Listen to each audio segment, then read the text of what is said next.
Hello, everybody. So we can see JD Vance, the great JD Vance, is up there with Speaker Mike Johnson. Looks like they're having a friendly tete-a-tete. And I guess there's going to be a bunch of Democrats are missing. Hey, Joyce. Hi, Darla. Is that Nancy Mace down there? Call me, she says. Call me. Call me, maybe. Who is this dour-looking woman? You can see the ones that aren't smiling are Democrats. Oh, I'm so excited. Let the games begin.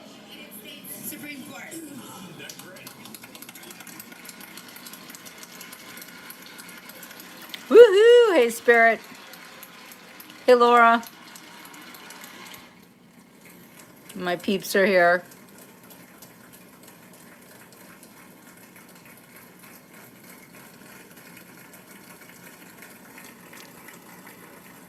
It's with all the ladies wearing pink. What's that's all about? Oh, Piglosi's wearing pink. Okay, now we know who's who.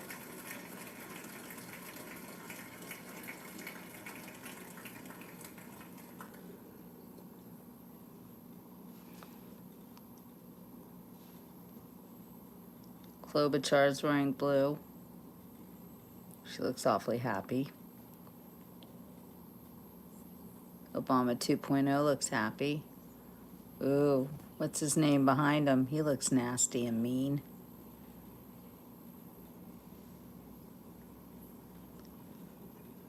All right, let the games begin. Is President Trump's gonna be on time tonight? Who's stoked? I'm stoked.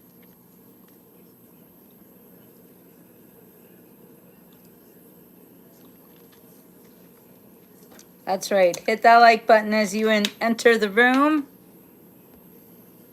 Just click I'm your hostess with the mostest. I am so excited for tonight and so glad that you guys are all here. And it's gonna get a little crazy in here. You've seen it happen before where the trolls from the world start coming in on my page. We got mods to take care of them, so don't worry. They'll try not to let any creepers get in. Anyway, welcome to tonight's speech report where we're gonna watch President Trump's speech together. And I gotta say, I'm going to try very hard to check myself and not speak a whole lot, okay? So I'm going to be silent during the President Trump speech, as silent as I possibly can be. Sometimes it's hard. I do like to run my mouth.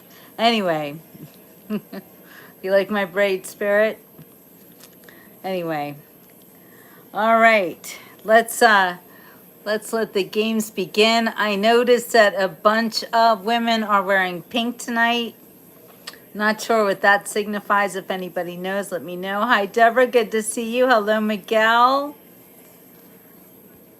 Thank you, Darla. Hey, Paolo. Who else is on? Got some new people on. Hello. Welcome to the Beach Report. Hey, Be Unique. Now, don't be misogynistic. Hi, Yuri. Hi, Brendan. Got that right. Woo woo. Got my Trump duck. I am ready. Hi, Lost. So can't wait. All right, let me turn the camera around so you guys can see the actors, good and bad. Yep, it's a show, baby. It's all a show. Okay, we see the ones wearing pink.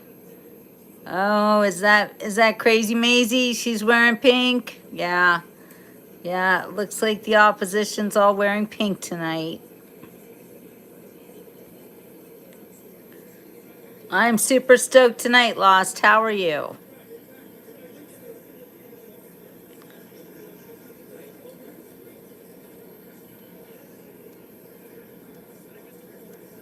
Interesting lineup. Oh, there's Wasserman Schultz wearing pink. Okay, I want to know what pink means too, Laura. I don't know. Somebody, I'm gonna look it up. I'm not sure.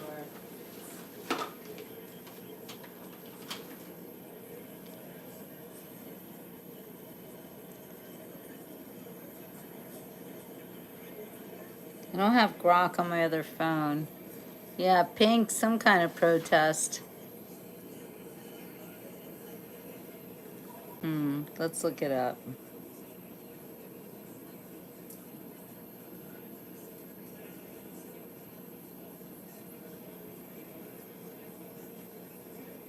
I'm pretty sure it's not women for Trump. Nope, nope. That would be me. And I'm not wearing pink. I'm wearing my favorite, most favorite Trump shirt. Trump is my, no, Jesus is my savior. Trump, my president. I know it's hard to read because it's backwards, but that's what it says.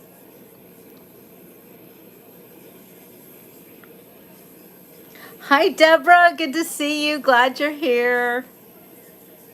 Glad you like it, Yuri. Thank you. Okay, here we go. Why Democrat women are wearing pink and white at tonight's Trump speech. We've got the scoop right here. Okay. This is from 19thnews.org. The change in color reflects a shift in how they're thinking about opposing Trump in his second term. Oh, these biatches. 8 years ago, when President Donald Trump gave his first address to a joint session of Congress, Democratic women in the chamber wore white in a concerted effort to call attention to women's rights. This year, they have expanded the dress code, adding pink. Some women will continue to wear white at Tuesday night's address by Trump, but New Mexico Representative Teresa Leger Fernandez, who chairs the Democratic Women's Caucus, told Time magazine that wearing pink is meant to call attention to Trump's administration negatively impacting women and families. All right, let's see. They're clapping. What are they clapping for? Oh, Melania's there. Yay! Oh, she looks gorgeous as always. Beautiful Melania.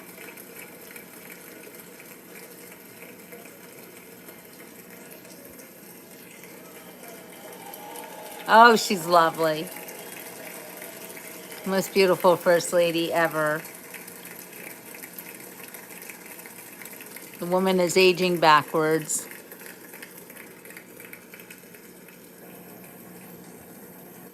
She is flanked by, looks like, teenage women. Bye, Lost. Hi, Gloria. Glad you're here.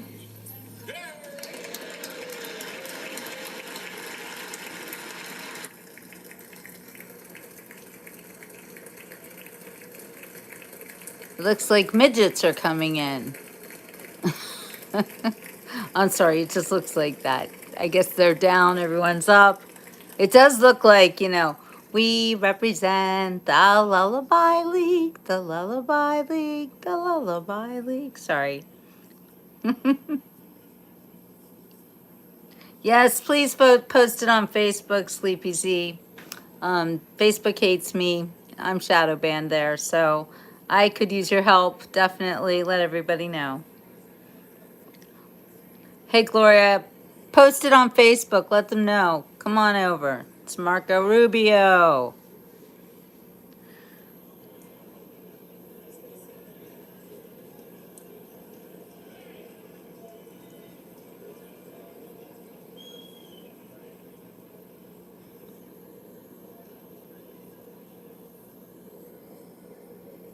I'm sorry, but it really does look like midgets are coming in. Taking selfies. Where's the president? Okay, you see pink? All right, let's go back to that.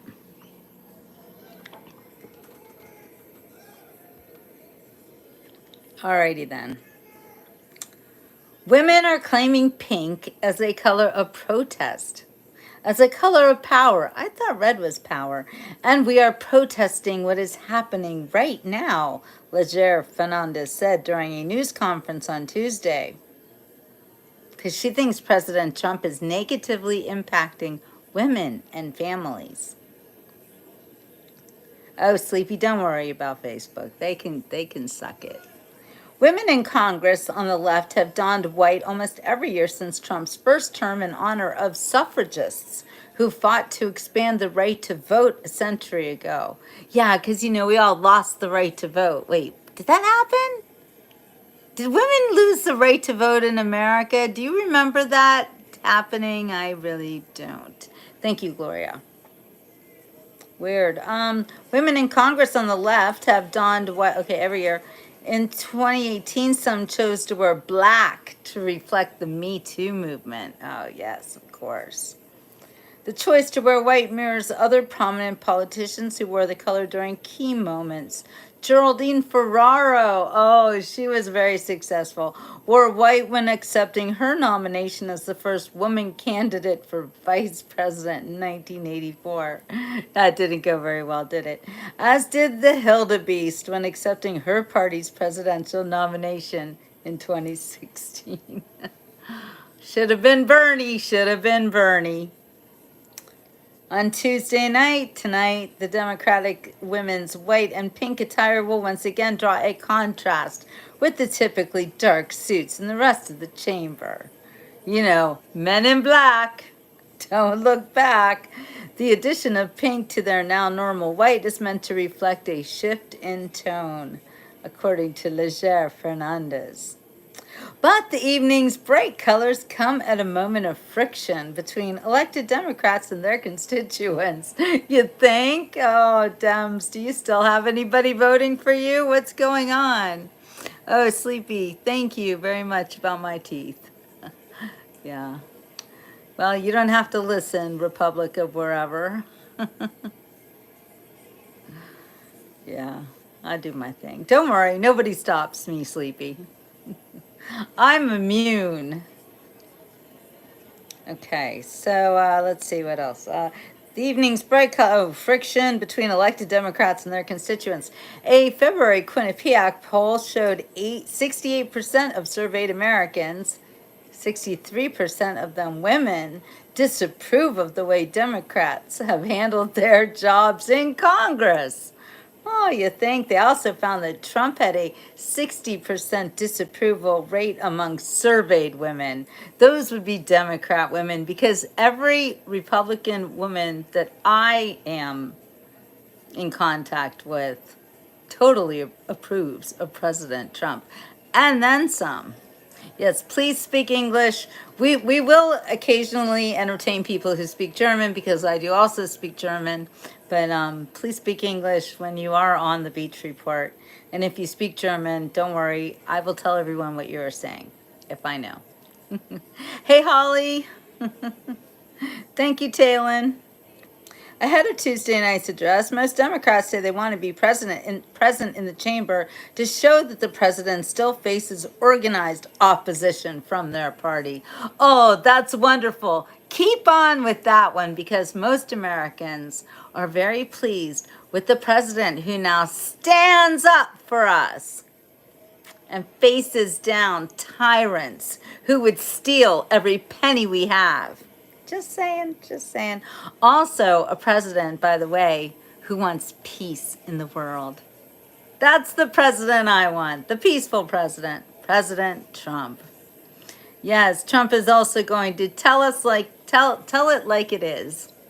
He tells us the truth, and we greatly appreciate everything that he has been doing for us since he first entered, oh my gosh, the White House, and it's not even been a month.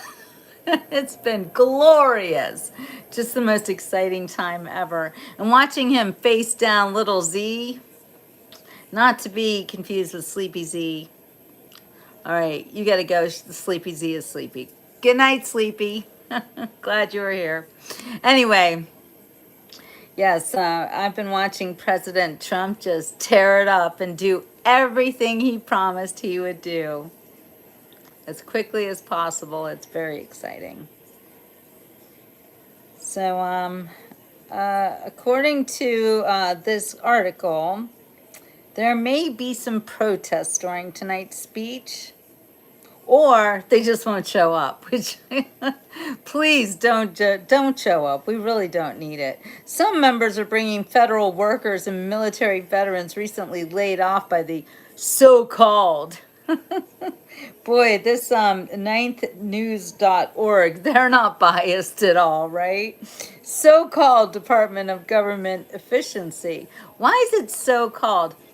Doesn't it seem to you that if somebody is against government efficiency, that they might be in on the grift? Just saying, I don't get any money from the government. In fact, I have to give money to the government simply because I am a freelance writer, self-employed. I have to pay a lot of taxes whether I make money or not. Does that seem fair? No, it really doesn't. I have a good friend whose taxes on her house went up. The house is paid for, but she now has to pay $8,000 more in taxes a year. Does that seem fair? No, it does not.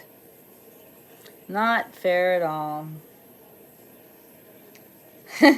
So these Democrats, they're going to wear buttons that read "Betrayed for Billionaires" to draw attention to the proposed House budget cuts that Democratic critics say will disproportionately help lower tax rates for the rich at the expense of gutting public funding. Yeah, sure it will.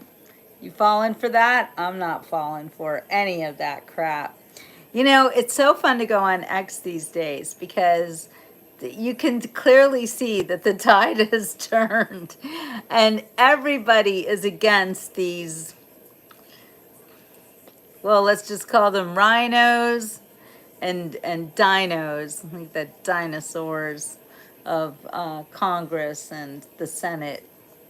Stuck in the past, warmongers, all of them.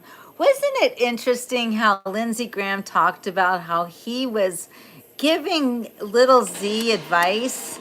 Advice? Don't let Trump bait you. Are you kidding me? What's that all about? I call it treason. Sorry. Did she say President of the United States? Is that him?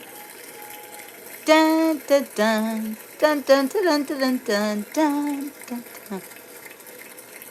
Is that him? Don't make him look like a midget, please. He's very tall. That's him. Okay. Yeah, they're losing their cash cow, all right. We know it, Holly.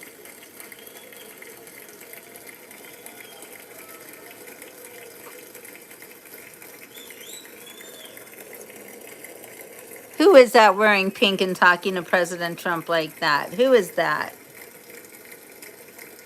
She looks awfully happy. She's wearing pink and white, so you gotta wonder. I don't know who she is. Beware of anybody wearing pink and white. Now red, MAGA red is fine. You gotta be wearing the MAGA red. I love her hat. That's the hat that we got during President Trump's, when the night that he won. Everybody got those hats. No, not that one. Trump was right about everything. That's what her hat says. I love it.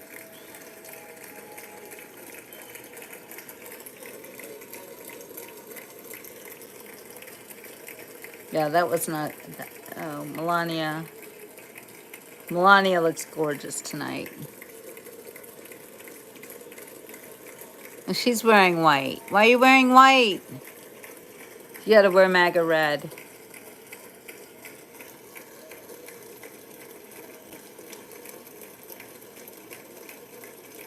Scalise behind him. I like that guy. He's great.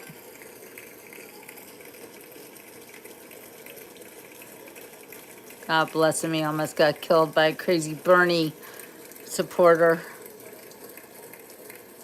Doesn't he have cancer? He looks very thin.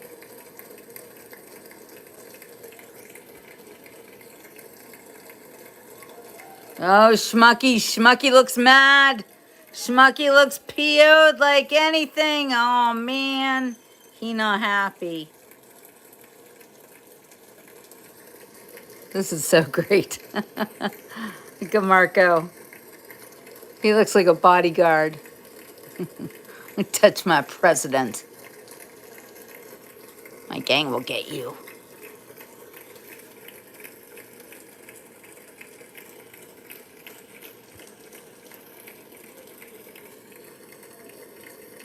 There's some stern old men he's talking to. And one looks like a military.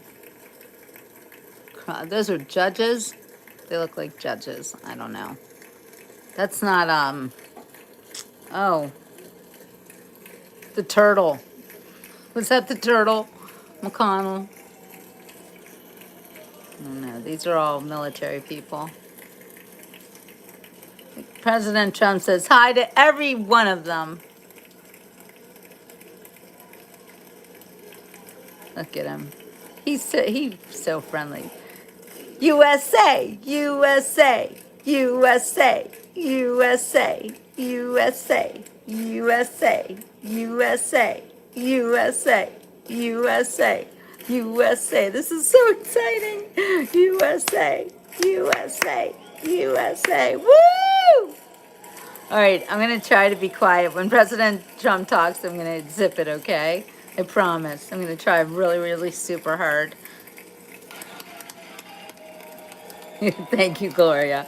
Yay! Woohoo! I love it. So exciting.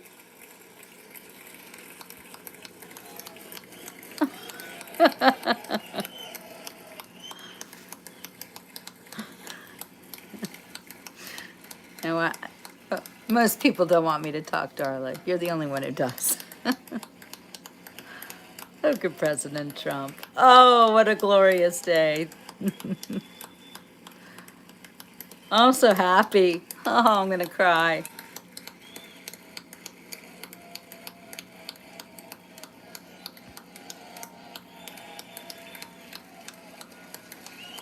All right, Donna.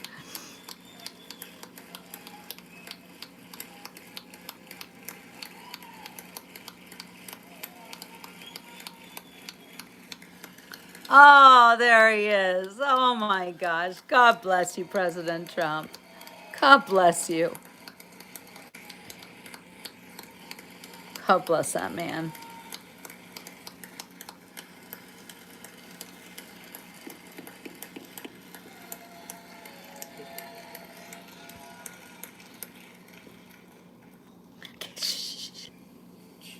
Speaker Johnson, Vice President Vance, the First Lady of the United States. Woohoo, Melania! Go, Melania!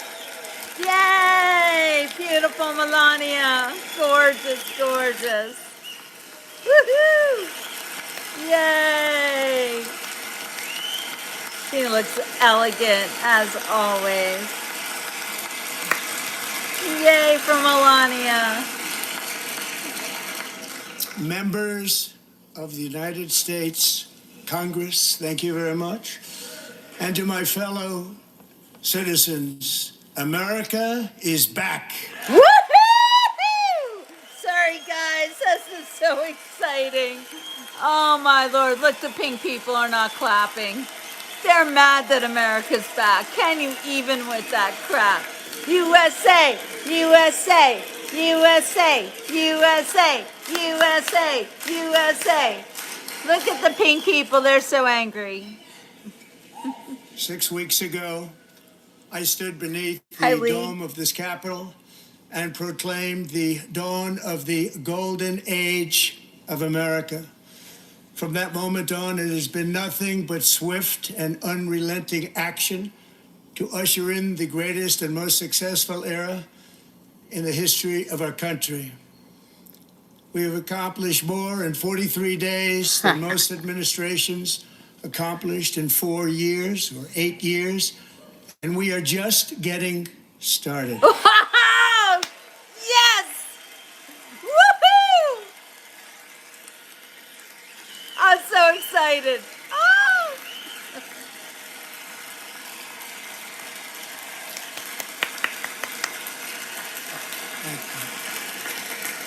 I return to this chamber tonight to report that America's momentum is back, our spirit is back, our pride is back, our confidence is back, and the American dream is surging bigger and better than ever before. Yes! Annie, it's the State of the Union, The girlfriend. American dream is unstoppable, and our country is on the verge of a comeback, the likes of which the world has never witnessed and perhaps will never witness again. There's never been anything like it. That's right. That's right. We are just getting The started. presidential election of November 5th was a mandate like has not been seen in many decades. We won all 7 swing states, giving us an electoral college victory of 312 votes. Woo! It was glorious.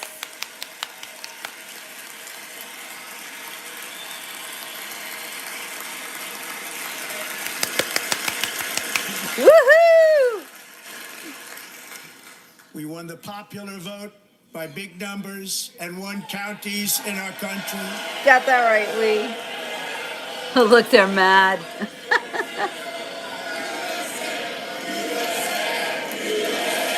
USA! USA! USA! USA! Drown out those traitors. Love it. USA! USA! USA! USA! This is amazing. We And the won people have counties in our spoken. country, 2,700 to 525 on a map that reads almost completely red for Republican. Woohoo! That's right. Kick them out. Now, for the first time in modern history, more Americans believe that our country is headed in the right direction than the wrong direction. In fact, it's an astonishing record, 27-point swing, the most ever. Yeah. Read it and weep. That's right. Daddy's speaking. Hey, Lee. Please speak Likewise, English, Talon. Small business optimism saw its single largest one-month gain ever recorded. Mr. President. A 41-point jump. Oh, Lee seems confused. Members are directed what to lies? hold and maintain decorum in the House and to cease any further disruptions. That's your warning.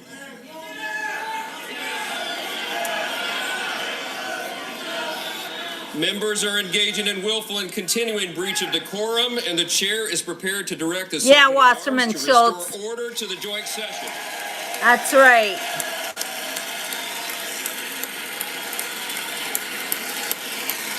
Losers get kicked out.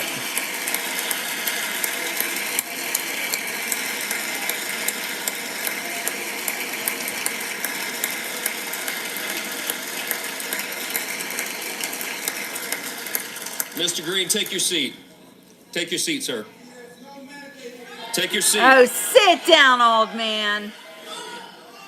Finding that members continue to engage in willful and concerted disruption of proper decorum, the chair now directs the Sergeant at Arms to restore order. Yeah, kick him out. Kick him out. Remove this gentleman from the chair. Remove him.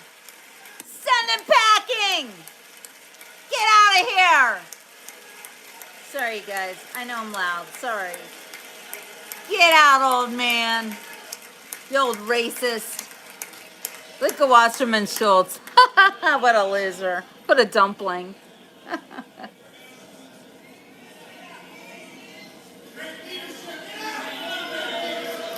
They're gonna strong arm that old man.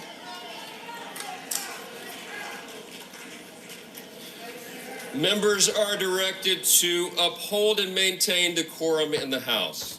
Mr. President, you continue. Thank you. Over the past 6 weeks, I have signed nearly 100 executive orders and taken more than 400 executive actions, a record to restore common sense, safety, optimism, and wealth all across our wonderful land. The people elected me to do the job, and I'm doing it. That's right. That's right. Woo!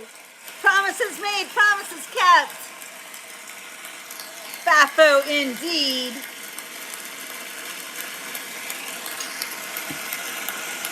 Got that right, Lee. In fact, it has been stated by many that the first month of our presidency, it's our presidency, Yes, it is the most successful in the history of our nation. Yep. Woo! Got that right.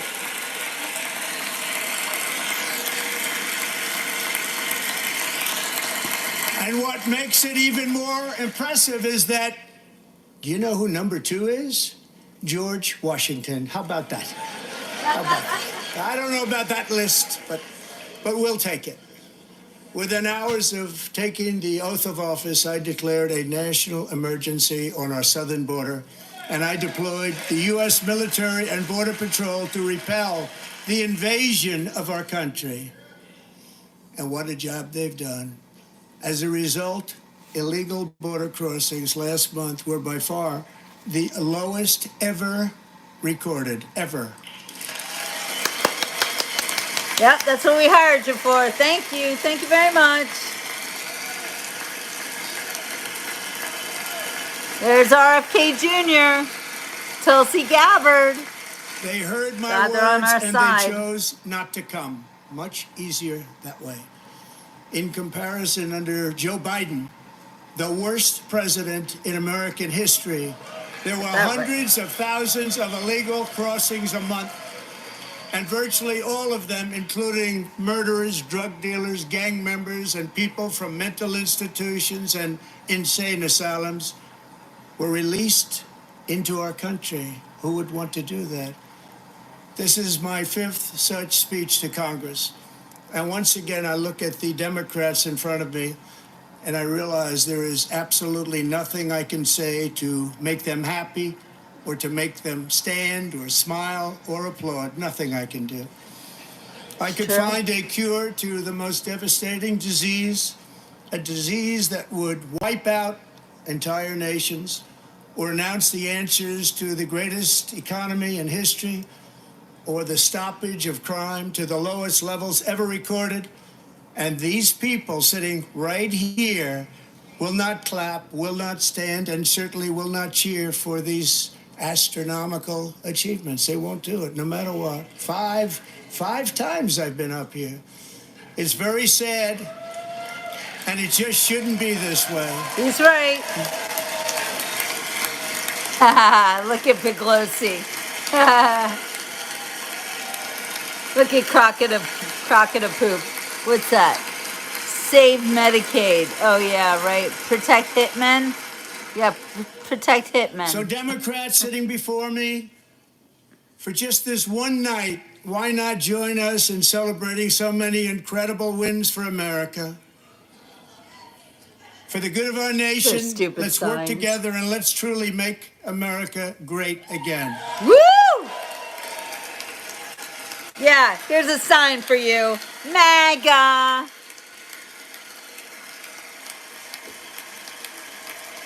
That's right, Spirit. Shimmer meeting with Zelensky without directive from the president is treason. Every day my administration is fighting to deliver the change America needs to bring a future that America deserves, and we're doing it. This is a time for big dreams and bold action. Upon taking office, I imposed an immediate freeze on all federal hiring, a freeze on all new federal regulations, and a freeze on all foreign aid. Finally.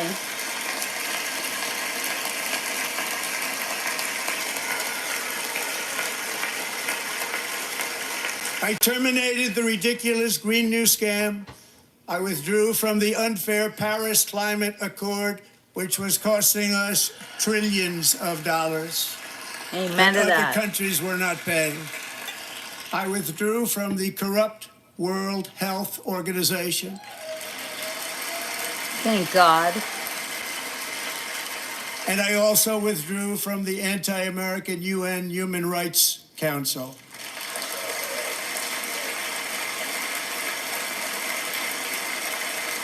We ended all of Biden's environmental restrictions that were making our country far less safe and totally unaffordable.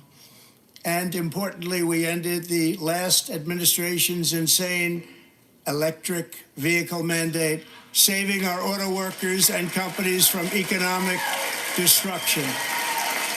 Thank God.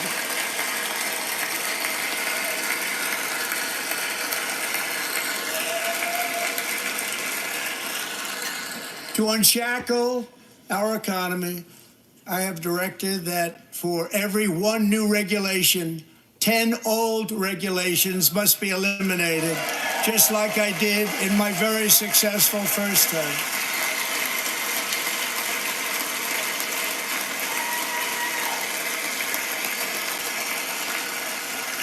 And in that first term, we set records on ending unnecessary rules and regulations like no other president had done before. That's right. We ordered all federal workers to return to the office. They will either show up for work in person or be removed from their job. Bye-bye.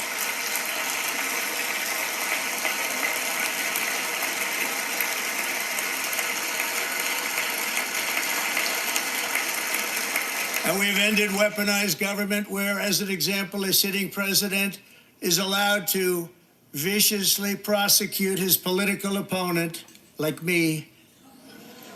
How did that work out? Not too good. Not too good. That's right. Backfired.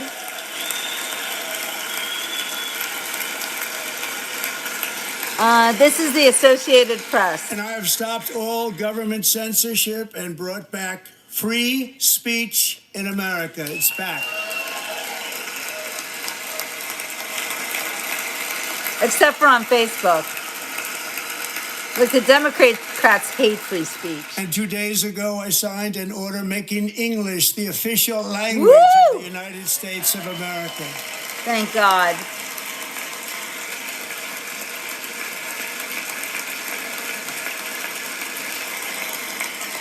I renamed the Gulf of Mexico the Gulf of America. Yeah, you did. Love it.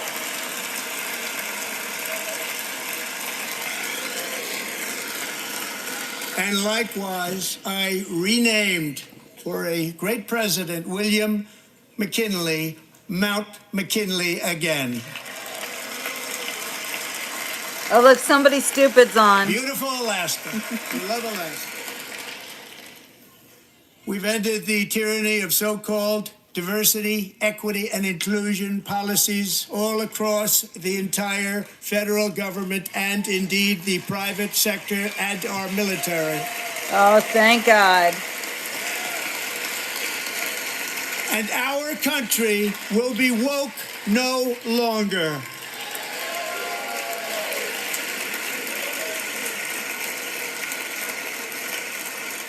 We believe that whether you are a doctor, an accountant, a lawyer, or an air traffic controller, you should be hired and promoted based on skill and competence, not race or gender. Amen. Welcome, Jedro.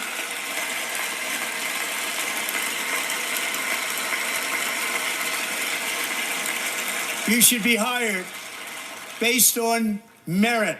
And the Supreme Court, in a brave and very powerful decision, has allowed us to do so. Thank you. Thank you very much. Thank you, Supreme Court. Thank you, Jedro. Glad you're here. We have removed the poison of critical race theory from our public schools. Finally. And I signed an order making it the official policy of the United States government that there are only two genders, male and female. Just two, baby, just two.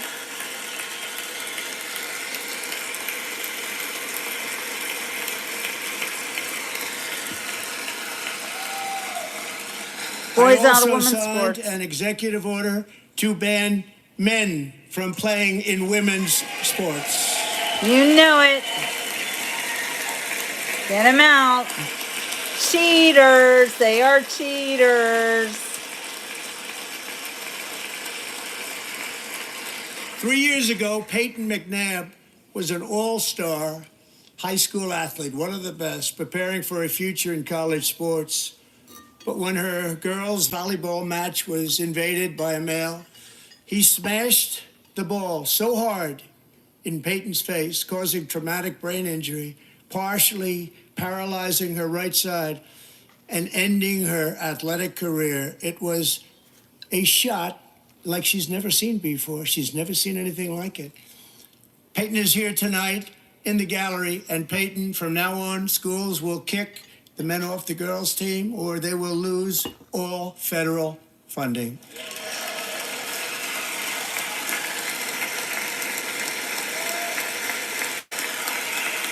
Is that Peyton? Aw, that's wonderful.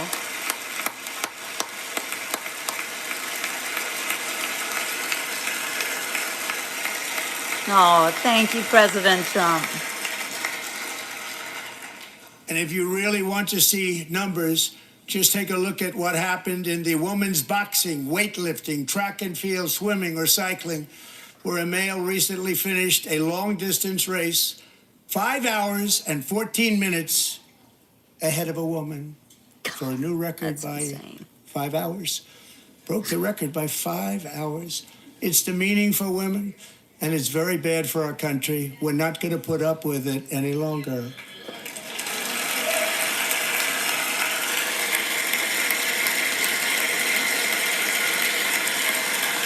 Love it. So happy. What I've just described is only a small fraction of the common sense revolution that is now, because of us, sweeping the entire world. Common sense has become a common theme, and we will never go back. Never. Never going to let that happen. Among my very highest priorities is to rescue our economy and get dramatic and immediate relief to working families. As you know, we inherited from the last administration an economic catastrophe and an inflation nightmare. Their policies drove up energy prices, pushed up grocery costs, and drove the necessities of life out of reach for millions and millions of Americans. They've never had anything like it. We suffered the worst inflation in 48 years, but perhaps even in the history of our country. They're not sure. As president, I'm fighting every day to reverse this damage and make America affordable again.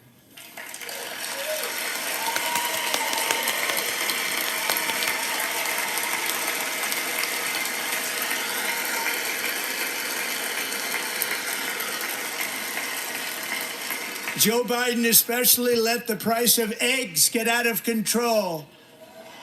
The egg price is out of control, and we're working hard to get it back down. Secretary, do a good job on that. You inherited a total mess from the previous administration. Do a good job.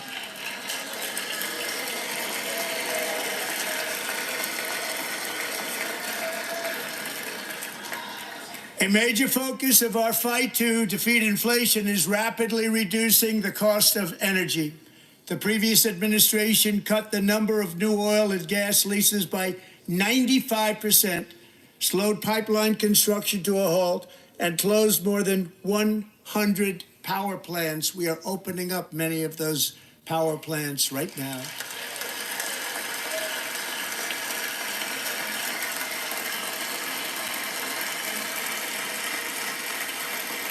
And frankly, we have never seen anything like it.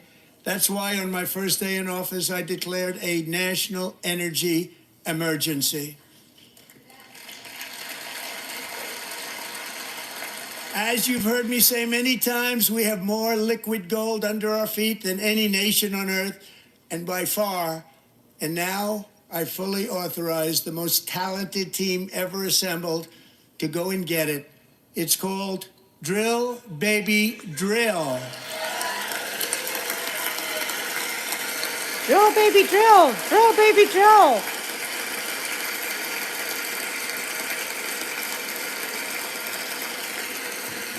My administration is also working on a gigantic natural gas pipeline in Alaska, among the largest in the world, where Japan, South Korea, and other nations want to be our partner with investments of trillions of dollars each. There's never been anything like that one. It will be truly spectacular. It's all set to go. The permitting is gotten. And later this week, I will also take historic action to dramatically expand production of critical minerals and rare earths here in the USA.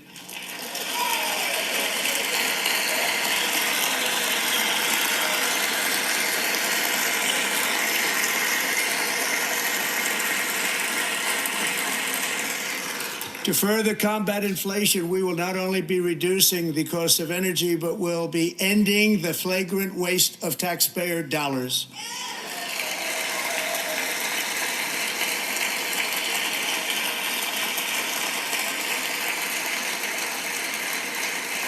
And to that end, I have created the brand new Department of Government Efficiency.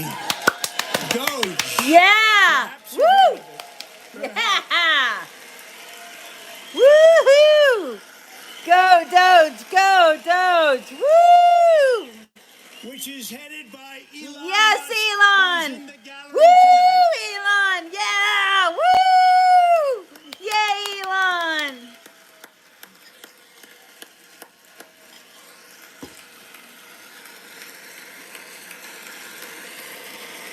Ah, I love it. AP's being nice tonight. Thank you, Elon. He's working very hard. He didn't need this. He didn't need this. He's not getting paid either. Thank you very much. We appreciate it. Everybody do. here, even Yes. this side, appreciates it, I believe. We appreciate you, Elon. Thank you for the work you're doing for We the just don't American want to people. admit that. Just listen to some of the appalling waste we have already identified. $22 billion from HHS to provide free housing and cars for illegal aliens. $45 million for diversity, equity, and inclusion scholarships in Burma. $40 million to improve the social and economic inclusion of sedentary migrants. Nobody knows what that is. Ava. $8 million to promote LGBTQI+ in the African nation of Lesotho, which nobody has ever heard of. Are you stupid $60 then? million for indigenous peoples and Afro-Colombian empowerment in Central America. $60 million. $8 million for making mice transgender. This is real. Look at his face. $32 million for a left-wing propaganda operation in Moldova. $10 million for male circumcision in Mozambique.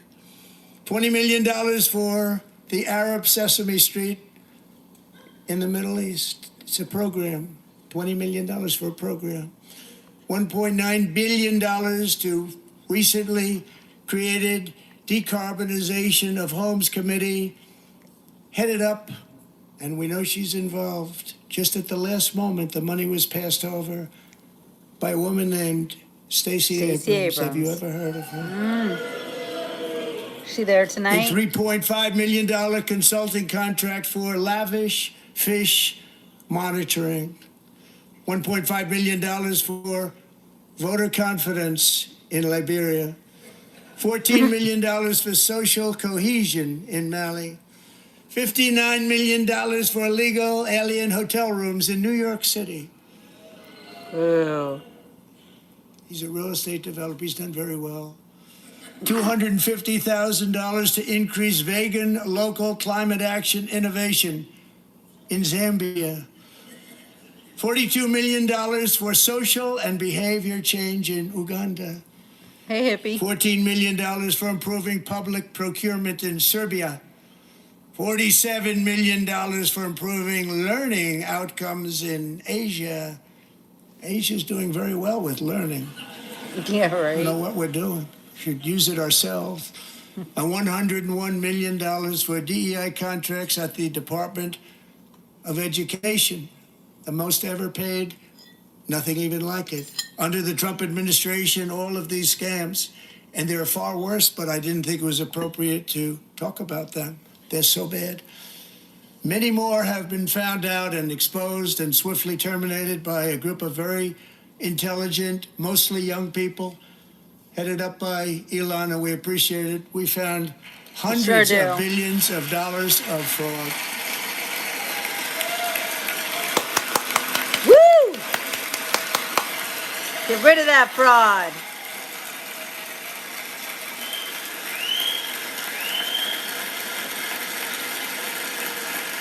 And we've taken back the money and reduced our debt to fight inflation and other things. Taking back a lot of that money. We got it just in time.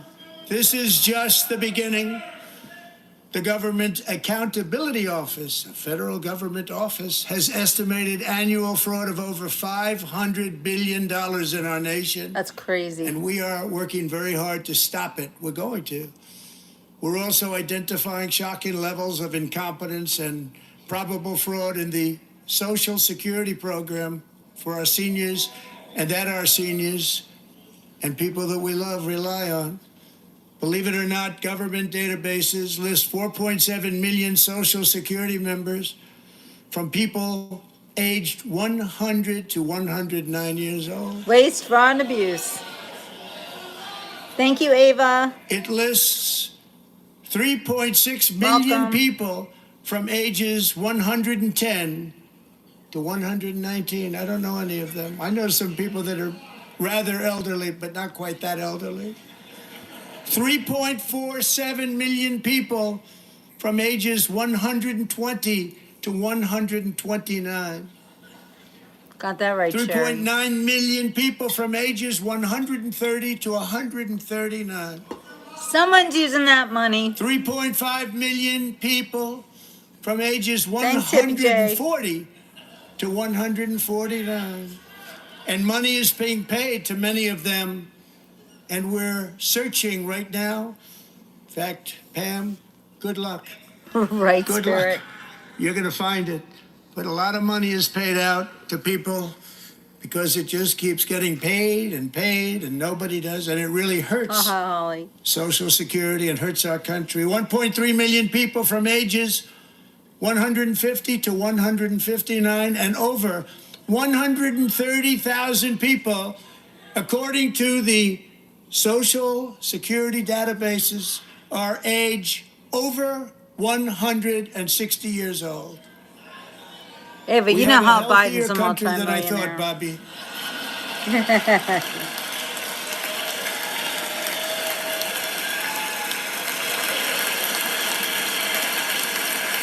All those millionaires in Congress. Including, to finish, 1,039 people between the ages of 220 and 229, one person between the age of 240 and 249, and one person is listed at 360 years of age. More than 100 years. Find more that than 100 person. years older than our country. But we're going to find out where that money's going. Yes, And please. it's not going to be pretty. By slashing all of the fraud, waste, and gonna be theft we can pretty. find, we will defeat inflation, bring down mortgage rates, lower car payments and grocery prices, protect our seniors, and put more money in the pockets of American families.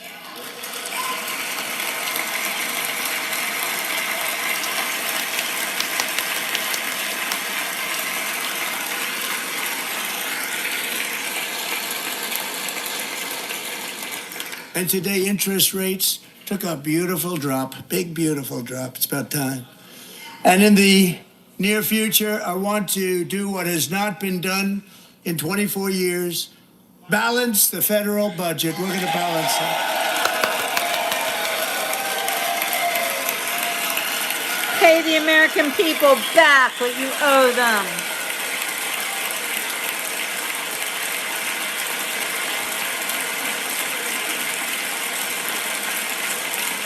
We want our money back.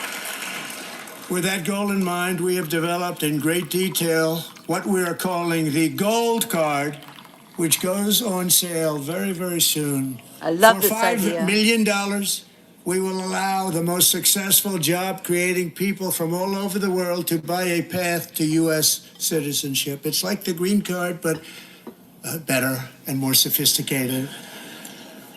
And these people will have to pay tax in our country. They won't have to pay tax from where they came. The money that they've made, you wouldn't want to do that, but they have to pay tax, create jobs. They'll also be taking people out of colleges and paying for them so that we can keep them in our country instead of having them being forced out. Number one, at the top school, as an example, being forced out and not being allowed to stay and create tremendous numbers of jobs and great success for a company out there. So while we take out the criminals, killers, traffickers, and child predators who are allowed to enter our country under the open border policy of these people, the Democrats, the Biden administration, the open border insane policies that you've allowed to destroy our country, we will now bring in brilliant, hardworking, job-creating people. They're going to pay a lot of money, and we're going to reduce our debt with that money. Love it. It's a great idea.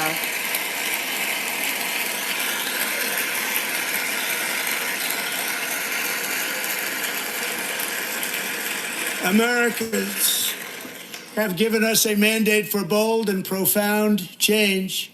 For nearly 100 years, the federal bureaucracy has grown until it has crushed our freedoms, ballooned our deficits, and held back America's potential in every possible way.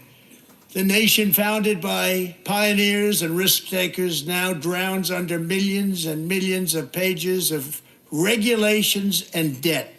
Approvals that should take 10 days to get instead take 10 years, 15 years, and even 20 years before you're rejected.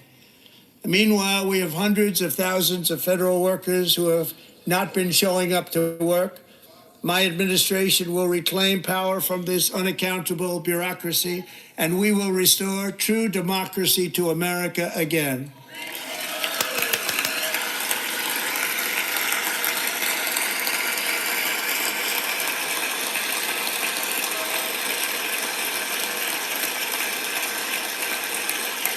And any federal bureaucrat who resists this change will be removed from office immediately.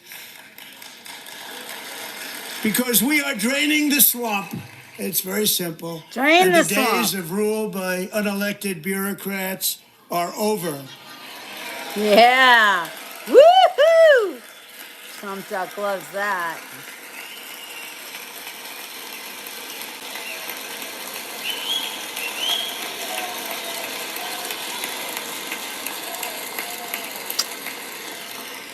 And the next phase of our plan to deliver the greatest economy in history is for this Congress to pass tax cuts for everybody. They're in there. They're waiting for you to vote.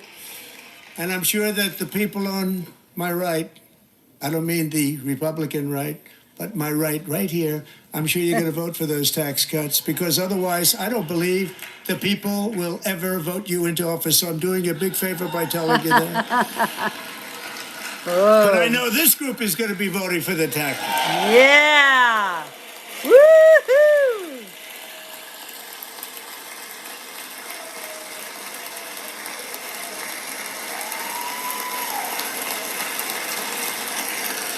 Thank you. It's a very, very big part of our plan. We had tremendous success in our first term with it. A very big part of our plan. We're seeking permanent income tax cuts all across the board. Nice. And to get urgently needed relief to Americans hit especially hard by inflation, I'm calling for no tax on tips, no tax on overtime, and no tax on Social Security benefits for our great seniors.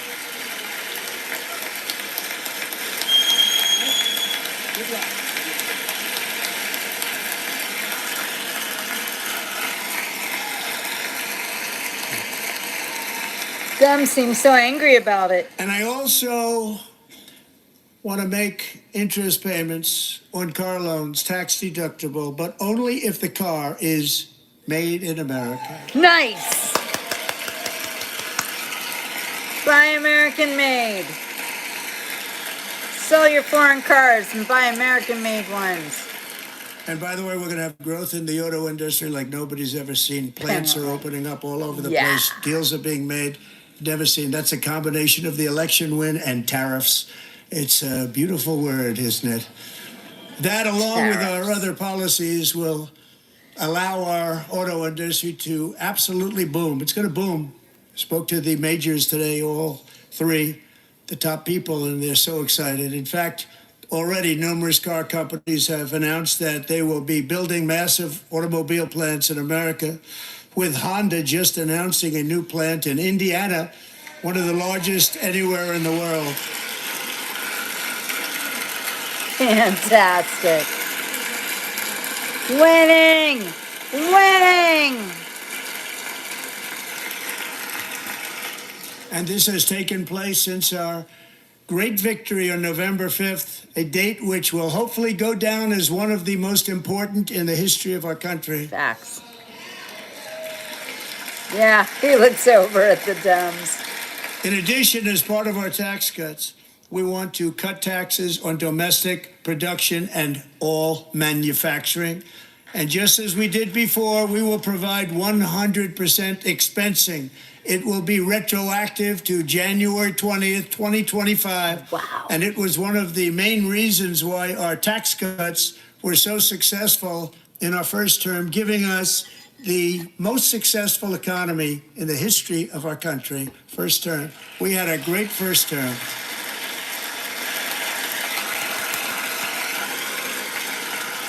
If you don't make your product in America, however, under the Trump administration, you will pay a tariff, and in some cases, a rather large one. Other countries have used tariffs against us for decades, and now it's our turn to start using them against those other countries. On average, the European Union, China, Brazil, India, Mexico, and Canada, have you heard of them? And countless other nations charge us tremendously higher tariffs than we charge them. It's very unfair. India charges us auto tariffs higher than 100%. China's average tariff on our products is twice what we charge them. And South Korea's average tariff is 4 times higher. Think of that, 4 times higher. And we give so much help militarily and in so many other ways to South Korea. But that's what happens. This is happening by friend and foe. This system is not fair to the United States and never was. And so on April 2nd, I wanted to make it April 1st, but I didn't want to be accused of April Fool's Day. That's not, just one day was cost us a lot of money. But we're going to do it in April. I'm a very superstitious person. Thanks, Hippie J. April 2nd, reciprocal tariffs kick in. And whatever they tariff us, other countries, we will tariff them. That's reciprocal, back and forth. Whatever they tax us, we will tax them. If they do non-monetary tariffs to keep us out of their market, then we will do non-monetary barriers to keep them out of our market. There's a lot of that, too. They don't even allow us in their market. We will take in trillions and trillions of dollars and create jobs like we have never seen before. I did it with China and I did it with others, and the Biden administration couldn't do anything about it because there was so much money they couldn't do anything about it. We have been ripped off for decades by nearly every country on earth, and we will not let that happen any longer.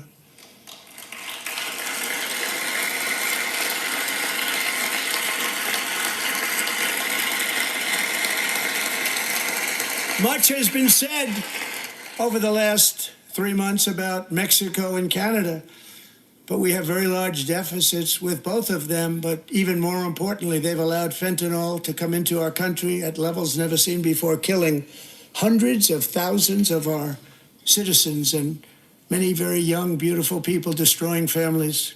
Nobody's ever seen anything like it. They are, in effect, receiving subsidies of hundreds of billions of dollars. We pay subsidies to Canada and to Mexico of hundreds of billions of dollars. And the United States will not be doing that any longer. We're not going to do it any longer.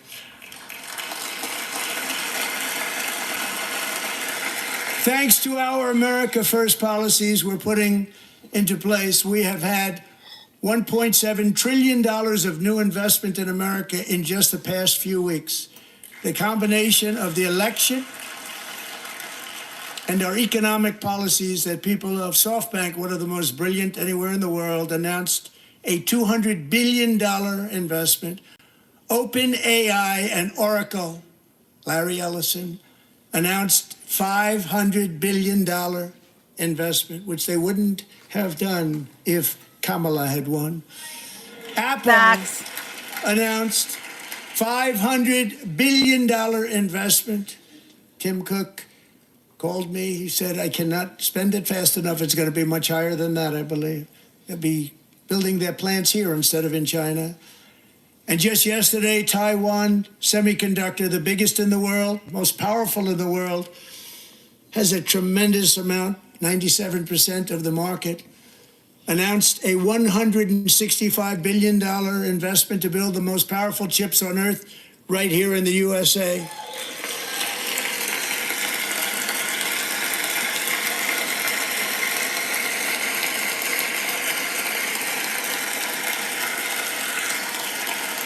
And we're not giving them any money. Your CHIPS Act is a horrible, horrible thing. We give hundreds of billions of dollars, and it doesn't mean a thing. They take our money and they don't spend it.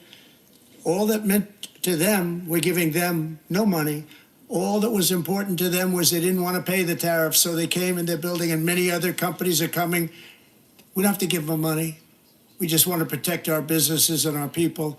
And they will come because they won't have to pay tariffs if they build in America. So it's very amazing. You should get rid of the CHIP Act, and whatever's left over, Mr. Speaker, you should use it to reduce debt. Yes. Or any other reason you want to. Only criminals and stupid people hate Trump. Yeah, I'm mentally ill, right, Laura? But mostly criminal. Our new trade policy will also be great for the American farmer. I love the farmer. Aww. Who will now be selling into our home market, the USA, because nobody is going to be able to compete with you. Because those goods that come in from other countries and companies, they're really in a bad position in so many different ways. They're uninspected.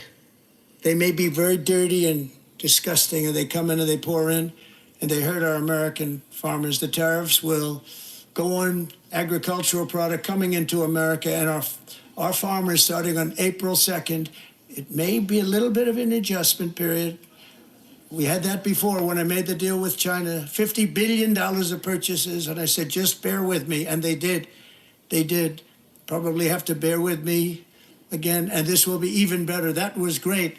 The problem with it was that Biden didn't enforce it. He didn't enforce it. $50 billion of purchases, and we were doing great, but Biden did not enforce it, and it hurt our farmers. But our farmers are going to have a field day right now. So to our farmers, have a lot of fun. I love you too. I love you too. Oh my God, Ava. It's all going to happen.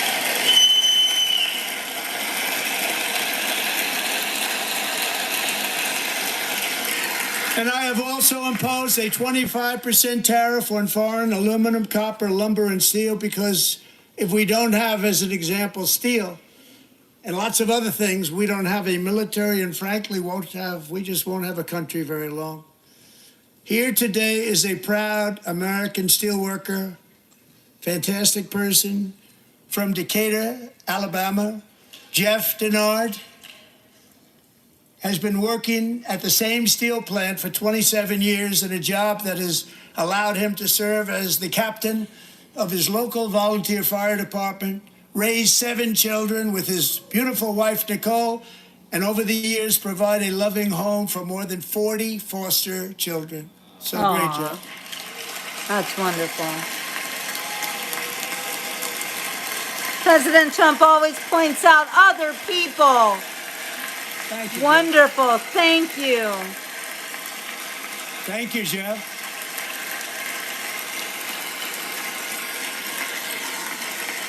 Stories like Jeff's remind us that tariffs are not just about protecting American jobs. They're about protecting the soul of our country. Tariffs are about making America rich again and making America great again, and it's happening, and it will happen rather quickly. There'll be a little disturbance, but we're okay with that. It won't be much. No, you're not. Oh. And look where Biden took us, very low, the lowest we've ever been. Jeff, I want to thank you very much. And I also want to recognize another person who has devoted herself to foster care community. She works so hard on it. A very loving person, our magnificent First Lady of the United States. Woo, Melania! The Trumps love children. Beautiful First Lady. So gorgeous.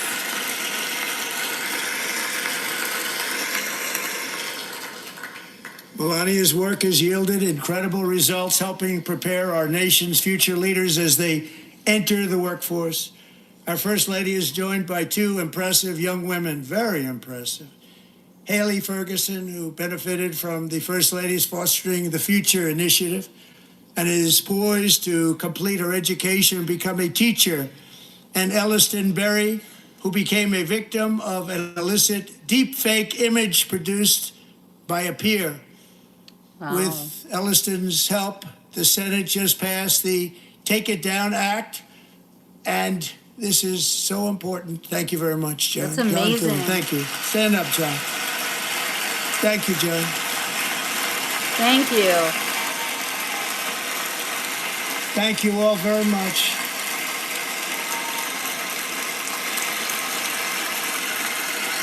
Thank you. And thank you to John Thune and the Senate. Great job. To criminalize the publication of such images online is terrible, terrible thing. And once it passes the House, I look forward to signing that bill into law. Thank you. And I'm going to use that bill for myself, too, if you don't mind. Yes, hello. Because nobody gets treated worse than I do That's online. right. Nobody. I was just thinking that. That's great. Thank you very much to the Senate. They mess with you all the time. But if we truly care about protecting Americans' children, no step is more crucial than securing America's borders. Over the past 4 years, 21 million people poured into the United States. Many of them were murderers, human traffickers, gang members, and other criminals from the streets of dangerous cities all throughout the world. Because of Joe Biden's insane and very dangerous open border policies, they are now strongly embedded in our country, but we are getting them out and getting them out fast.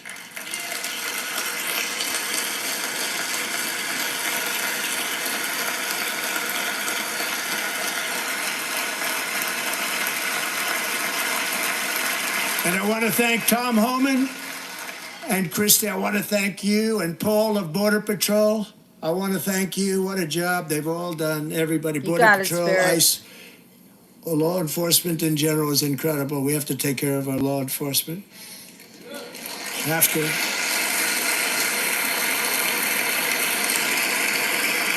Last year,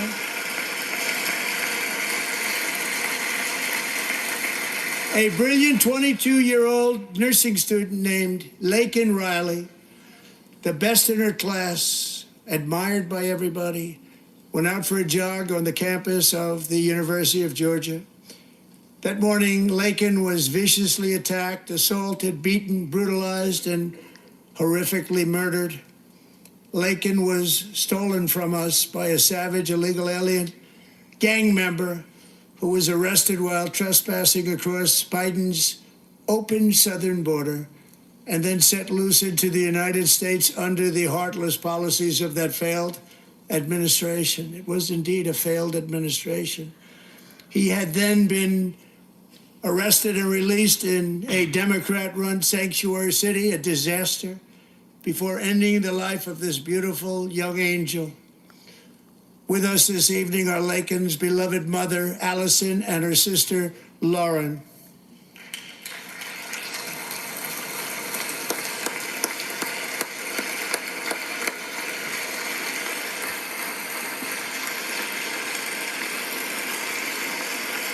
They can't even be happy. It's so sad. Look at them. They don't want to be famous for this reason. It's terrible. It's terrible. Last year, I told Lakin's grieving parents that we would ensure their daughter would not have died in vain. That's why the very first bill I signed into law as your 47th president mandates the detention of all dangerous criminal aliens who threaten public safety. I think Film Look is a strong, bot. Powerful act. Take it out.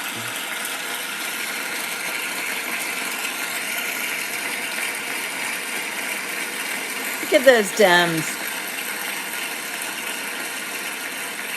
So It's sick. called They hate the America. Lakin-Riley Act. So Allison and Lauren, America will never ever forget our beautiful Lakin Hope Riley. Aw. Look, their family's so touched. So much pain on their faces. I can't even. I'm gonna cry. Tragic. Thank you very much.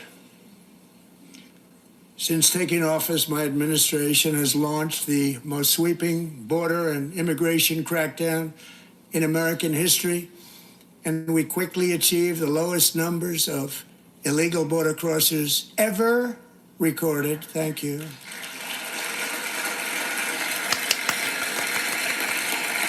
Seriously, Holly, it's so sad.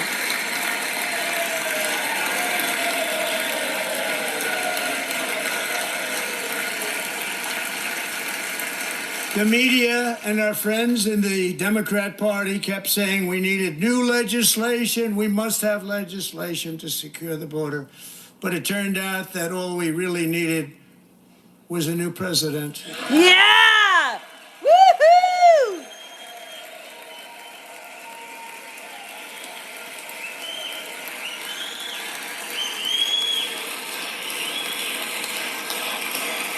Jump, jump, jump, jump, jump, jump, jump, jump, jump, jump.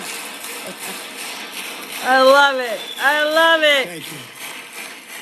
Joe Biden didn't just open our borders, he flew illegal aliens over them to overwhelm our schools, hospitals, and communities throughout the country.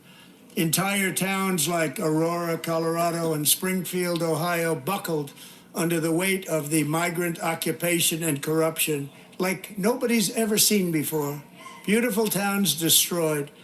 Now, just as I promised in my inaugural address, we are achieving the great liberation of America.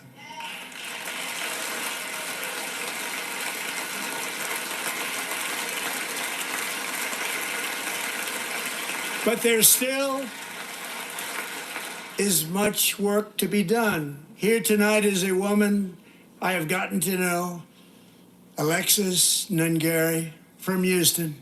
Wonderful woman. Last June, Alexis's 12-year-old daughter, her precious Joselyn, Me too, Gloria. walked to a nearby convenience store. She was kidnapped, tied up, assaulted for So 2 hours tragic. under a bridge, and horrifically murdered.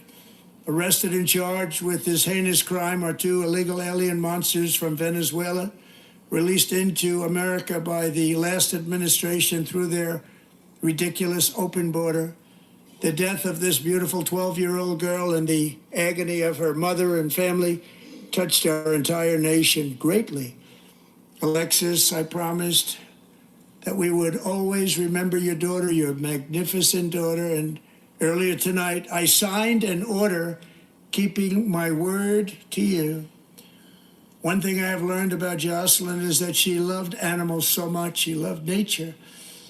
Across Galveston Bay, from where Joselyn lived in Houston, you will find a magnificent national wildlife refuge, a pristine, peaceful, 34,000-acre sanctuary for all of God's creatures on the edge of the Gulf of America. Woohoo!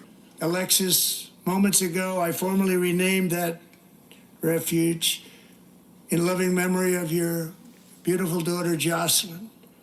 So, Mr. Vice President, if you would, may I have the order? Oh, oh, this is so touching. Oh my God, that's amazing. Wow, wow, you guys. Look at how he cares about people. That's beautiful. Rest in peace, Joselyn.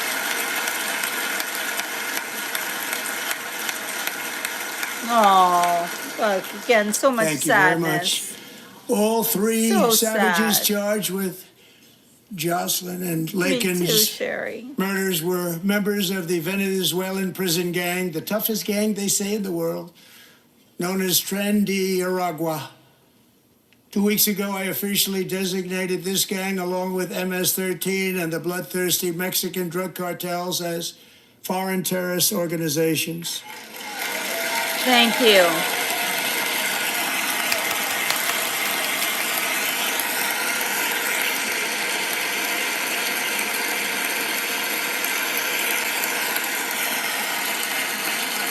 Jocelyn's mama. They are now officially in the same category as ISIS, and that's not good for them. Thank you. Countless thousands of these terrorists were welcomed into the U.S. by the Biden administration. But now every last one will be rounded up and forcibly removed from our country, or, if they're too dangerous, put in jails, standing trial in this country, because we don't want them to come back ever. With us this evening is a warrior on the front lines of that battle, Border Patrol Agent Roberto Ortiz. Wow. Great guy. Wow. Look at that. Oh my God.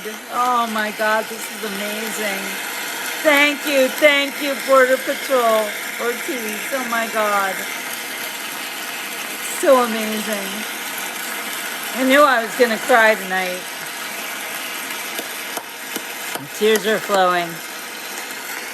Look, and he's next In January, Roberto Jocelyn's mom. and another agent were patrolling by the Rio Grande near an area known as Cartel Island. Doesn't sound too nice to me. No. When heavily armed gunmen started shooting at them, Roberto saw that his partner was totally exposed, at great danger, and he leapt into action, returning fire and providing crucial seconds for his fellow agent to seek safety, just barely.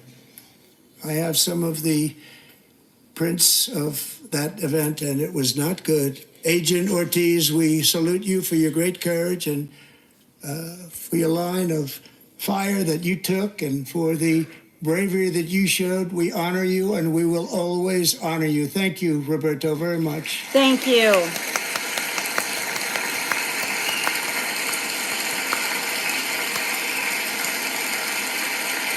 Wow. Honoring people. That's what President Trump does. He honors Thank you, others. You would never see And I Biden actually do got to this. know him on my many calls to the border. He's a great gentleman. The territory to the immediate south of our border is now dominated entirely by criminal cartels that murder, rape, torture, and exercise total control. They have total control over a whole nation, posing a grave threat to our national security. The cartels are waging war on America, and it's time for America to wage war on the cartels, which we are doing. Past time.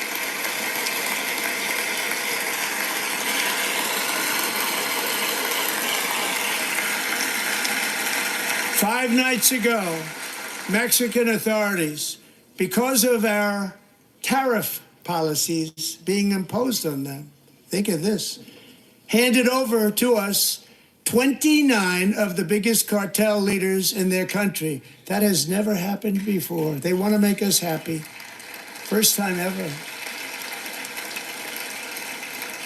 But we need Mexico and Canada to do much more than they've done, and they have to stop the fentanyl and drugs pouring into the USA. They're going to stop it.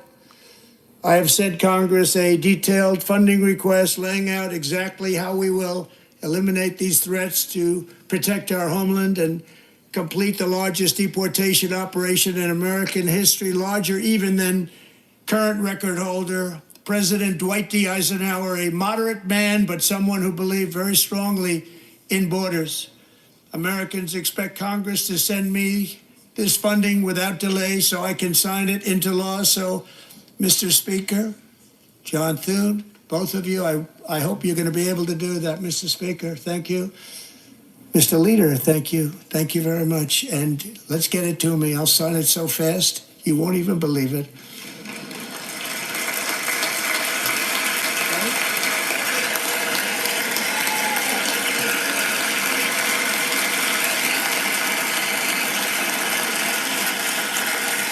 And as we reclaim our sovereignty, we must also bring back law and order to our cities and towns.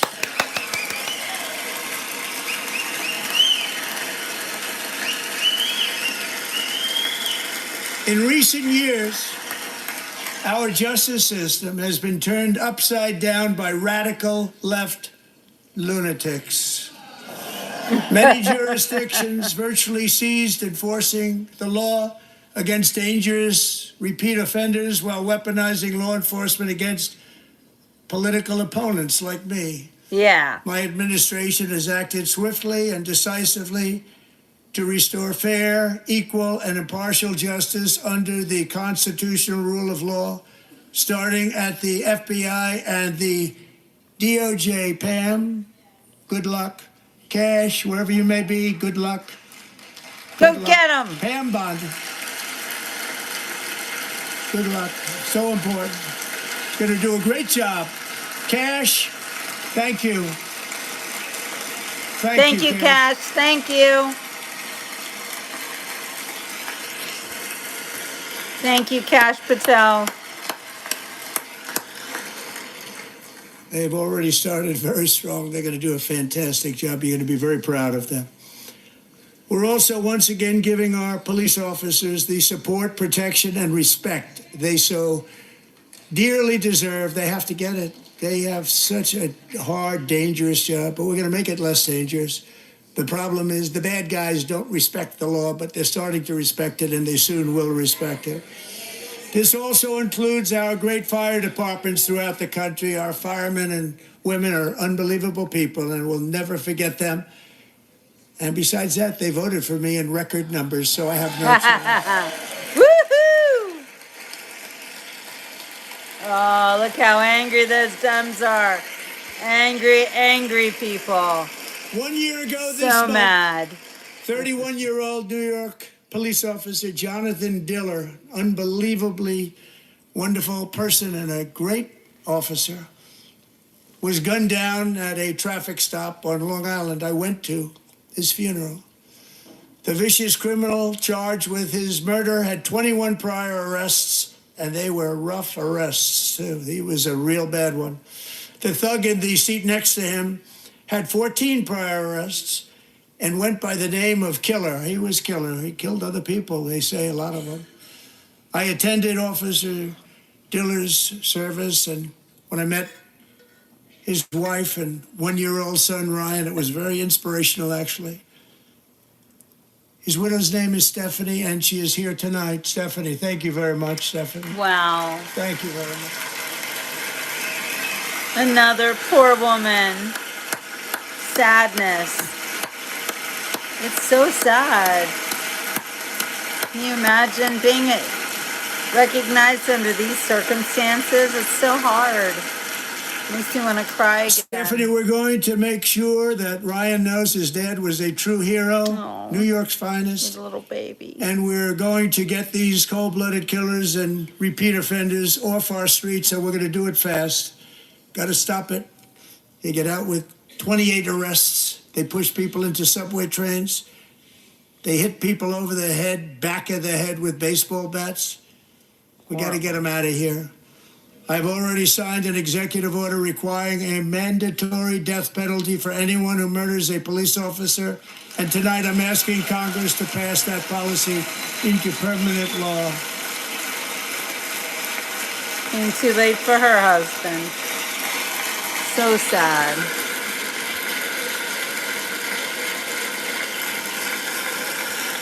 I'm also asking for a new crime bill getting tough on repeat offenders while enhancing protections for America's police officers so they can do their jobs without fear of their lives being totally destroyed.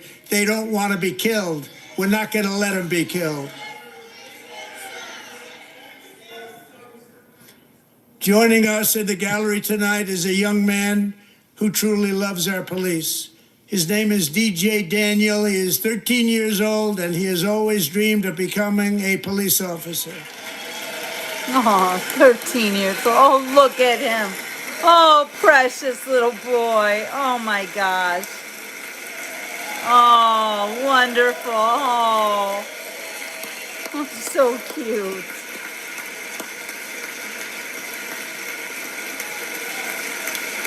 Oh, sweetheart. Hey, Arnie. Of course I'm watching. Glad you're here. Oh, yeah. President Trump is recognizing children who want to become police. It's amazing. But in 2018, DJ was diagnosed with brain cancer. The doctors gave him 5 months at most to live. That was more than 6 years ago. Oh, he's a miracle. I love it. Wow. Look at him. He's in awe. He can't believe where he is right now. God bless him indeed. Oh, look at that precious child. Since that time, DJ and his dad have been on a quest to make his dream come true, and DJ has been sworn in as an honorary law enforcement officer. Actually, a number of times. The police love him. The police departments love him. And tonight, DJ, we're going to do you the biggest honor of them all. I am asking our new Secret Service Director, Sean Curran, to officially make you an agent of the United States Secret Service. I love it. Oh my gosh, he'll be better than the ones that are there. That's amazing. Oh, President Trump, he never ceases to amaze that this kid's an FBI agent. Oh, God. What are the Dems going to say about this? Oh, look at that. Oh, look at that. Oh, okay. USA. Look, he can't believe it. This kid can't believe it. Thank you, DJ. DJ's doctors believe his cancer likely came from a chemical he was exposed to when he was younger.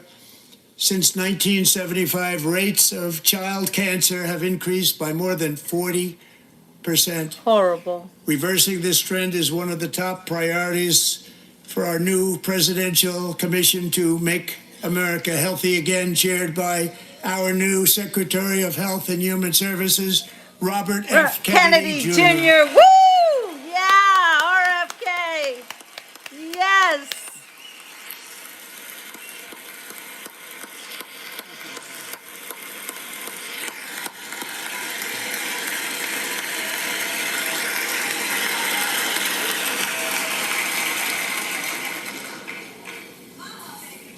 With the name Kennedy, you would have thought Maha, everybody baby. over here would have been cheering. How quickly they forget. Yeah, right. Our goal is to get toxins out of our environment, poisons out of our food supply, and keep our children healthy and strong.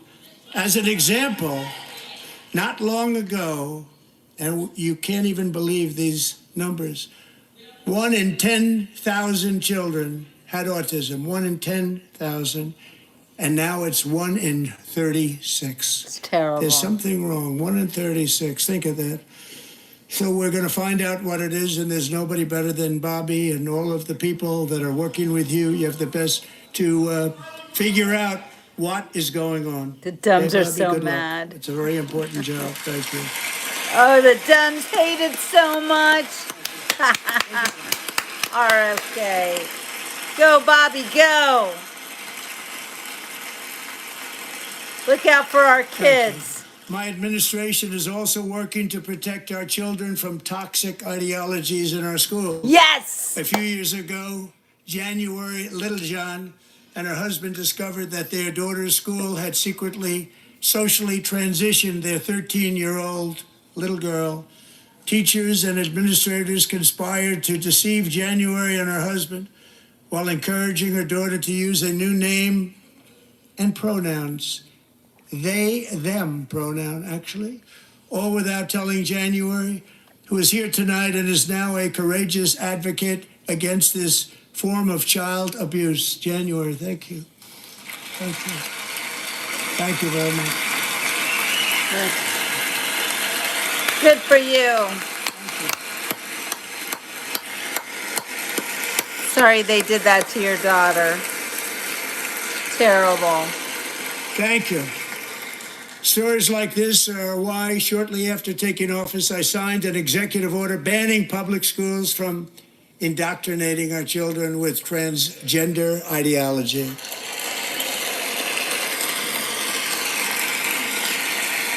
Look, the Dems love it.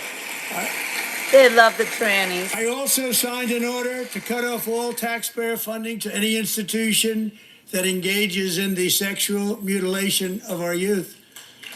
Thank you, President Trump. Thank you. Someone's got to look out for our kids. And now I want Congress to pass a bill permanently banning and criminalizing sex changes on children and forever ending the lie that any child is trapped in the wrong body. Common sense. This is a big lie. That's a big lie.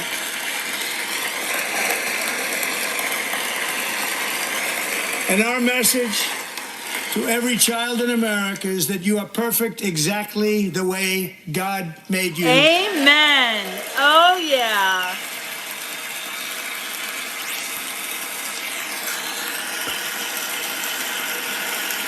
Look, the Dems, they hate that too. They want to change all the children. This out of our schools and out of our military, and it's already out, and it's out of our society. We don't want it. Wokeness is trouble. Wokeness is bad. It's gone. It's gone. And we feel so much better for it, don't we? Yes, we do. Don't we feel better? Amen. That's right, Arnie. Our service members won't be activists and ideologues. They will be fighters and warriors. They will fight for our country. And Pete, congratulations. Yes. Secretary of Defense. Woo, Pete.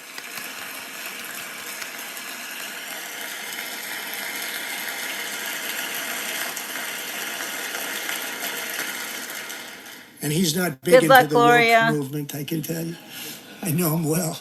Love you, I Gloria. am pleased to report that in January, the U.S. Army had its single best recruiting month in 15 years, and that all armed services are having among the best recruiting results ever in the history of our services. What a difference. There's Pam. There's Pete. And you know, it was just a few months ago where the results were exactly the opposite. We couldn't recruit anywhere. We couldn't recruit. Now we're having the best results just about that we've ever had. What a tremendous turnaround. It's really a beautiful thing to see. People love our country again. It's very simple. They love our country and they love being in our military again. So it's a great thing, and thank you very much. Great job. Thank you.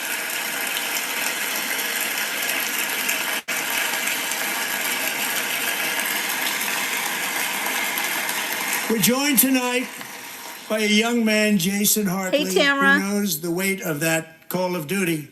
Jason's father, grandfather, and great-grandfather all wore the uniform. Jason tragically lost his dad, who was also a Los Angeles County Sheriff's deputy when he was just a boy, and now he wants to carry on the family legacy of service. Jason is a senior in high school, a 6-letter varsity athlete, a really good athlete, they say, a brilliant student with a 4.46, that's good, GPA. And his greatest dream is to attend the U.S. Military Academy at Stay West warm, Point. Gloria.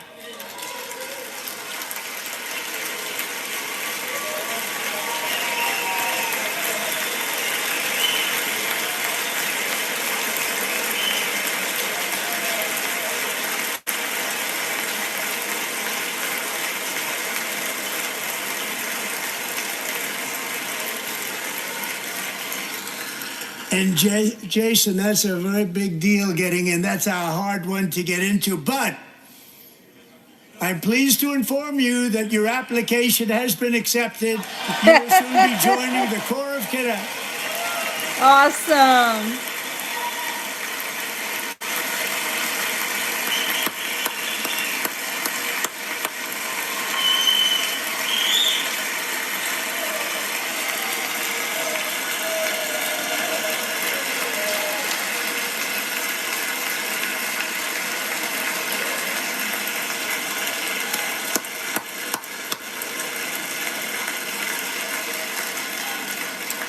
Thank you. Jason, you're going to be on the long gray line, Jason. As Commander-in-Chief, my focus is on building the most powerful military of the future. As a first step, I'm asking Congress to fund a state-of-the-art Golden Dome missile defense shield to protect our homeland, all made in the USA.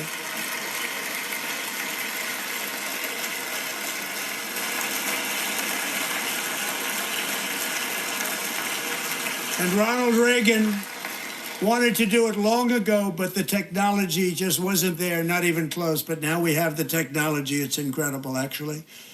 And other places, they have it. Israel has it. Other places have it. And the United States should have it too, right, Tim, right? They should have it too. So I want to thank you. But it's a very, very important. This is a very dangerous world. We should have it. We want to be protected, and we're going to protect our citizens like never before. To boost our defense industrial base, we are also going to resurrect the American shipbuilding industry, including commercial shipbuilding and military shipbuilding.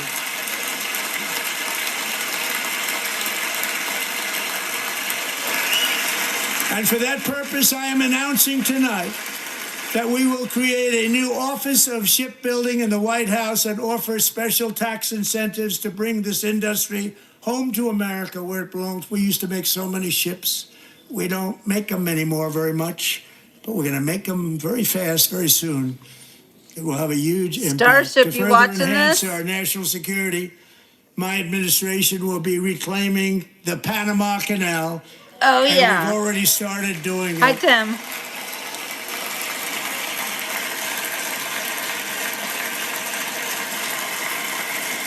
Just today, a large American company announced they are buying both ports around the Panama Canal and lots of other things having to do with the Panama Canal and a couple of other canals. The Panama Canal was built by Americans for Americans, not for others, but others could use it. But it was built at tremendous cost of American blood and treasure. 38,000 workers died building the Panama Canal. They died of malaria, they died of snake bites and mosquitoes. Not a nice place to work. They paid them very highly to go there, knowing there was a 25% chance that they would die. The most expensive project also that was ever built in our country's history, if you bring it up to modern day costs.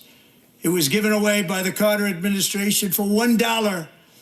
But that agreement has been violated very severely. We didn't give it to China. We gave it to Panama, and we're taking it back.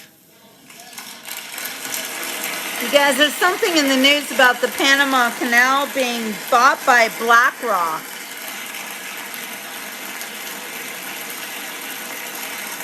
And we have Marco Rubio in charge. Good luck, Marco. Now, we know who to blame if anything goes wrong. Marco's been amazing, and he's going to do a great job. Think of it, he got 100 votes. You know, he was approved with actually 99, but The 100th was this gentleman, and I feel very certain. So let's assume he got 100 votes. And I'm either very, very happy about that or I'm very concerned about it. But he's already proven. I mean, he's a great gentleman. He's respected by everybody, and we appreciate you voting for Marco. He's going to do a fantastic job. Thank you. Thank you. He's doing a great job. Yay, Great Rubio. job. And I also have a message tonight for the incredible people of Greenland. Whoa. We strongly support your right to determine your own future. And if you choose, we welcome you into the United States of America. We need Greenland for national security and even international security. And we're working with everybody involved to try and get it. But we need it really for international world security. And I think World we're going to get peace. it. One way or the other, we're going to get it. We will keep you safe. We will make you rich, and together we will take Greenland to heights like you have never thought possible before. It's a very small population, but very, very large piece of land and very, very important for military security. America is once again standing strong against the forces of radical Islamic terrorism. 3.5 years ago, ISIS terrorists killed 13 American service members and countless others in the Abbey Gate bombing during the disastrous and incompetent withdrawal from Afghanistan. Not that they were withdrawing, it was the way they withdrew. Perhaps the most embarrassing moment in the history of our country. Tonight, I am pleased to announce that we have just apprehended the top terrorist responsible for that atrocity, and he is right now on his way here to face the swift sword of American justice.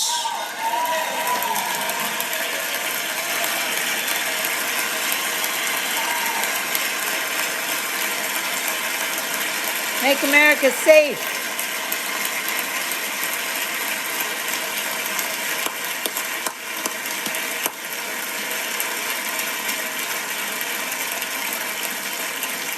And I want to thank especially the government of Pakistan for helping arrest this monster. This was a very momentous day for those 13 families who I actually got to know very well, most of them, whose children were murdered, and the many people that were so badly, over 42 people, so badly injured on that fateful day in Afghanistan. What a horrible day. Such incompetence was shown that when Putin saw what happened, I guess he said, wow, maybe this is my chance. That's how bad it was. Should have never happened. Grossly incompetent people. I spoke to many of the parents and loved ones, and I agree, Eva. they're all in our hearts tonight. Just spoke to them on the phone. We had a big call.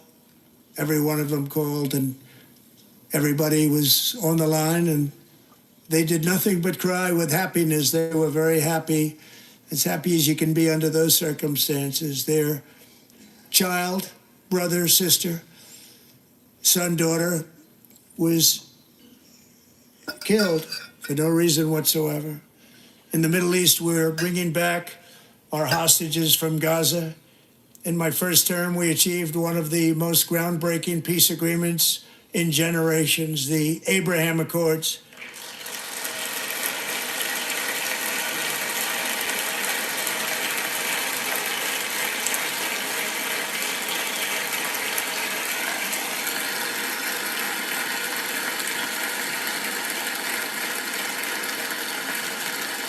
And now we're going to build on that foundation to create a more peaceful and prosperous future for the entire region. A lot of things are happening in the Middle East. People have been talking about that so much lately with everything going on with Ukraine and Russia.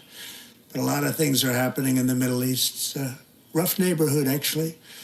I'm also working tirelessly to end the savage conflict in Ukraine.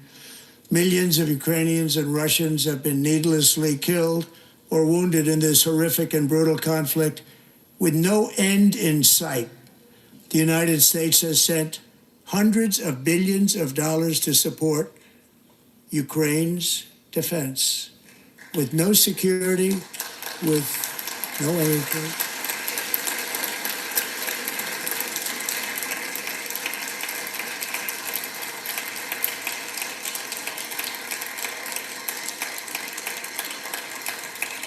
Do you want to keep it going for another 5 years? Yeah, you would say Pocahontas says yes.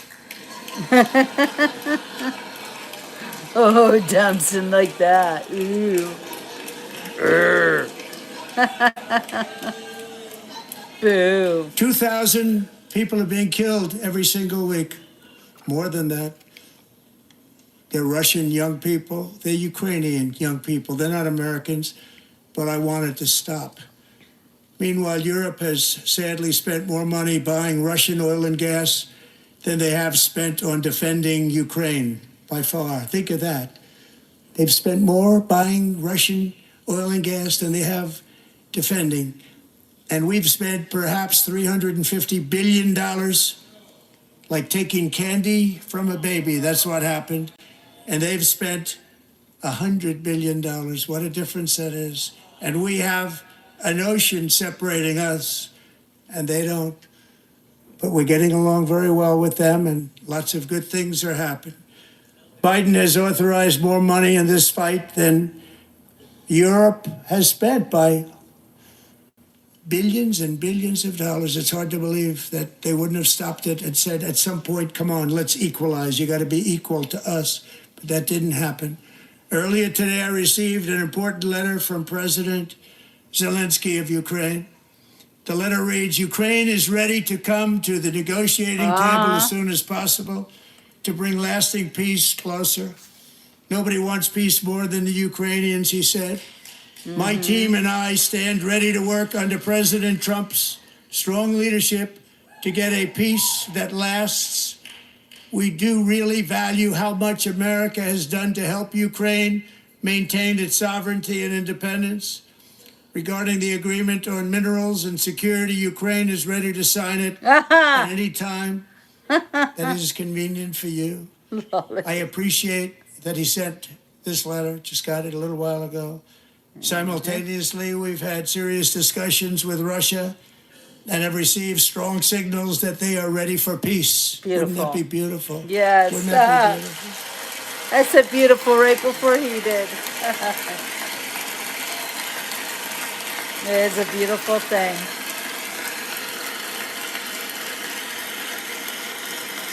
Wouldn't that be beautiful? Beautiful. Oh, yeah. It's time to stop this madness. It's So time to angry. halt the A killing. Pocahontas. It's time to end the senseless war. If you want to end wars, you have to talk to both sides. Nearly 4 years ago, amid rising tensions, a history teacher named Mark Fogel was detained in Russia and sentenced to 14 years in a penal colony. Rough stuff. The previous administration barely lifted a finger to help him. They knew he was innocent, but they had no idea where to begin. But last summer, I promised his 95-year-old mother, Malphine, that we would bring her boy safely back home. After 22 days in office, I did just that, and they are here tonight. Wonderful. Oh, look at this. Everyone's sitting with Melania tonight.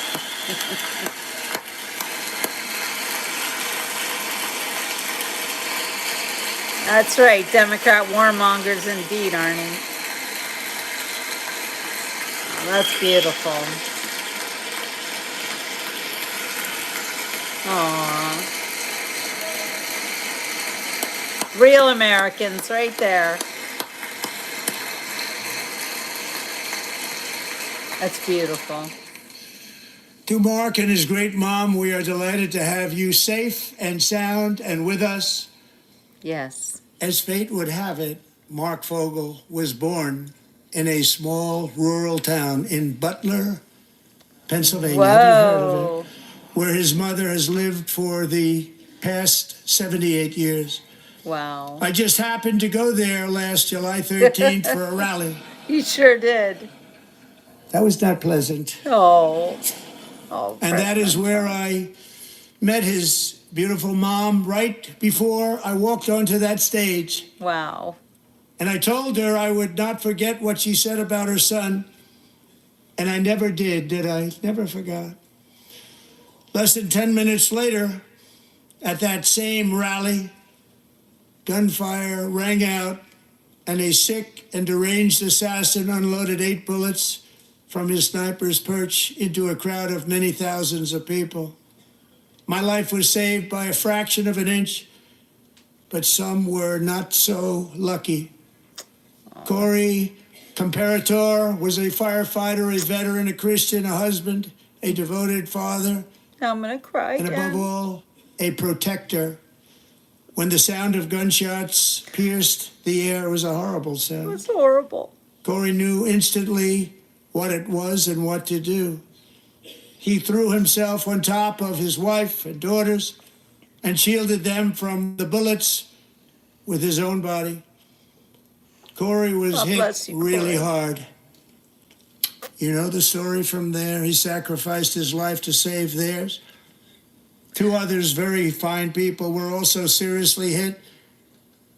But thankfully, with the help of 2 great country doctors, we thought they were gone and they were saved. So those doctors had great talent. We're joined by Corey's wife, Helen, who was his high school sweetheart, and their 2 beloved daughters, Allison and Kaylee. Thank you. Oh, more sad Americans. So sad. How do you get honored like this? And it's so sad. Crying all over again. Yes, Corey, we will never forget you. Rest in peace here, Corey. Those women can't smile. They're being honored by the president. It's so horrible. To Helen, Allison, and Kaylee, Corey is looking down on Yes, his he 3 is. beautiful ladies right now, and he is cheering you on. He loves you. He is cheering you on. Corey was taken from us much too soon, but his destiny was to leave us all with a shining example of the selfless devotion of a true American patriot. It was love like Corey's that built our country, and it's love like Corey's that is going to make our country more majestic than ever before. I believe that my life was saved that day in Butler Yes. for a very good reason. Yes, it was. I was saved by God to make Yes. America great again. I Yes. believe that. Yes. Yes. Thank you. Facts. Facts. Thank you.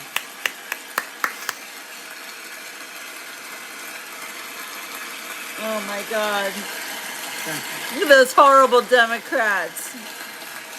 So full of hate.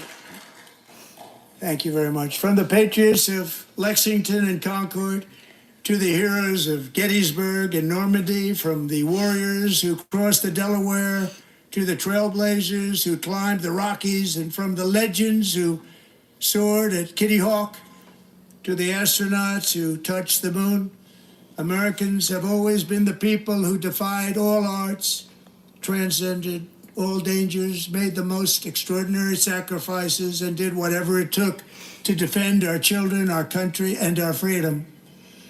And as we have seen in this chamber tonight, that same strength, faith, love, and spirit is still alive and thriving in the hearts of the American people. Despite the best efforts of those who would try to censor us, silence us, break us, destroy us, Turns to face Americans them. are today a proud, free, sovereign, and independent nation that will always be free, and we will fight for it till death. We will never let anything happen to our beloved country, because we are a country of doers, dreamers, fighters, and survivors. Our ancestors crossed a vast ocean, strode into the unknown wilderness, and carved their fortunes from the rock and soil of a perilous and very dangerous frontier. They chased our destiny across a boundless continent. They built the railroads, laid the highways, and graced the world with American marvels like the Empire State Building, the mighty Hoover Dam, and the towering Golden Gate Bridge. They lit the world with electricity, broke free of the force of gravity, fired up the engines of American industry, vanquished the communists, fascists, and Marxists all over the world, and gave us countless modern wonders sculptured out of iron, glass, and steel.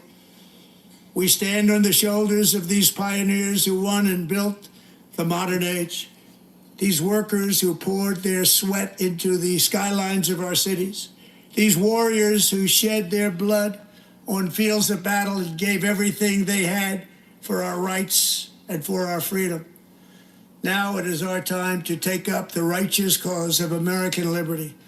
And it is our turn to take America's destiny into our own hands and begin the most thrilling days in the history of our country. This will be our greatest era.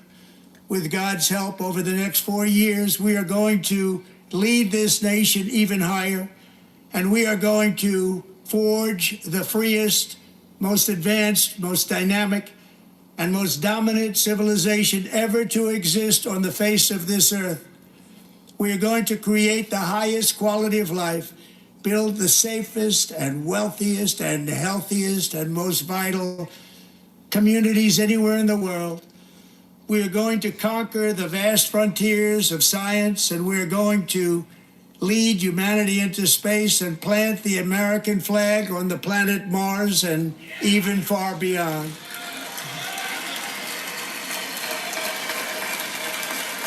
W, we're listening to President Trump right now.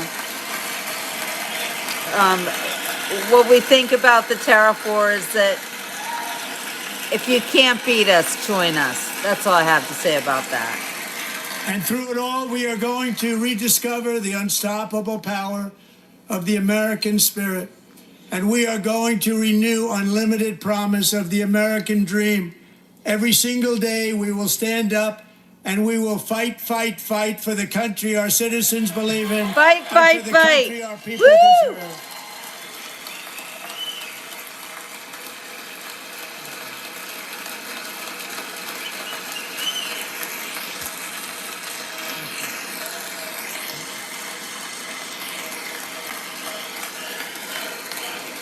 Fight, fight, fight, fight, fight, fight, fight, fight, fight.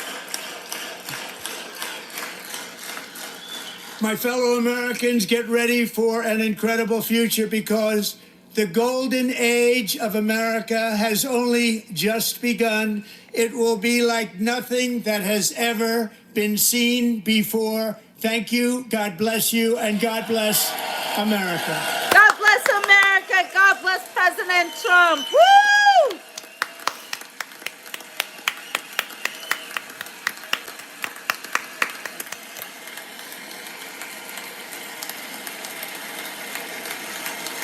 What a great speech.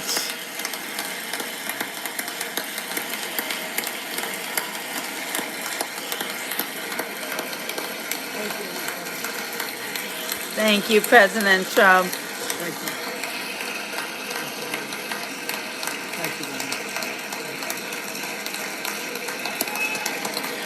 Ba, ba, ba, ba, ba, ba, ba, ba, ba, ba, ba. Go for it, Spirit. All right. Yeah, Democrats are already leaving. Oh, they can suck it. There's our dear President Trump.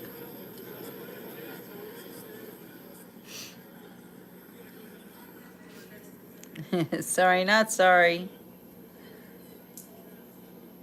Oh, look at that dude's face. He doesn't look happy. What is with that face, dude? Seriously? Is he Secret Service? He looks a little bit old to be Secret Service. Oh, the Supreme Court justices. There's that traitor Comey Barrett. And look at these people.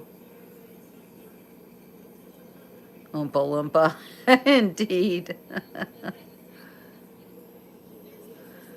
Wow, what an evening. Watching President Trump go back through the crowd. He is beloved, most peaceful president ever, second most popular president after George Washington.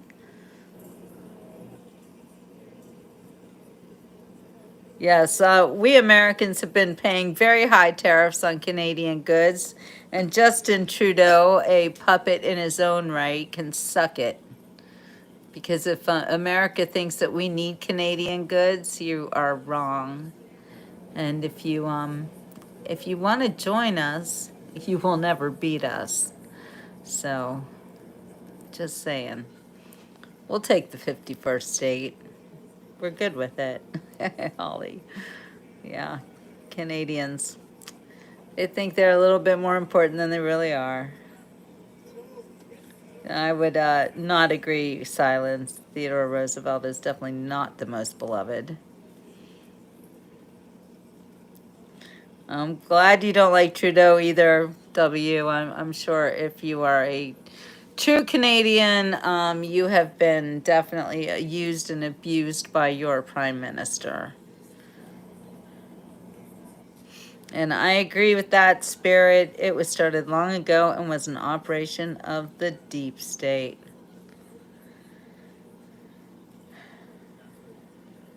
Americans don't really need trade partners like the trade partners need us. Just saying. Yes, welcome to American statehood. We'll take it. We'll take Canada, Greenland. And while we're watching this, I wanted to read you a little bit something that I came across while President Trump was talking about the Panama Canal. So this just dropped at 9:31 by FinanceYahoo.com. BlackRock's ports deal marks new reach, hands win to Trump.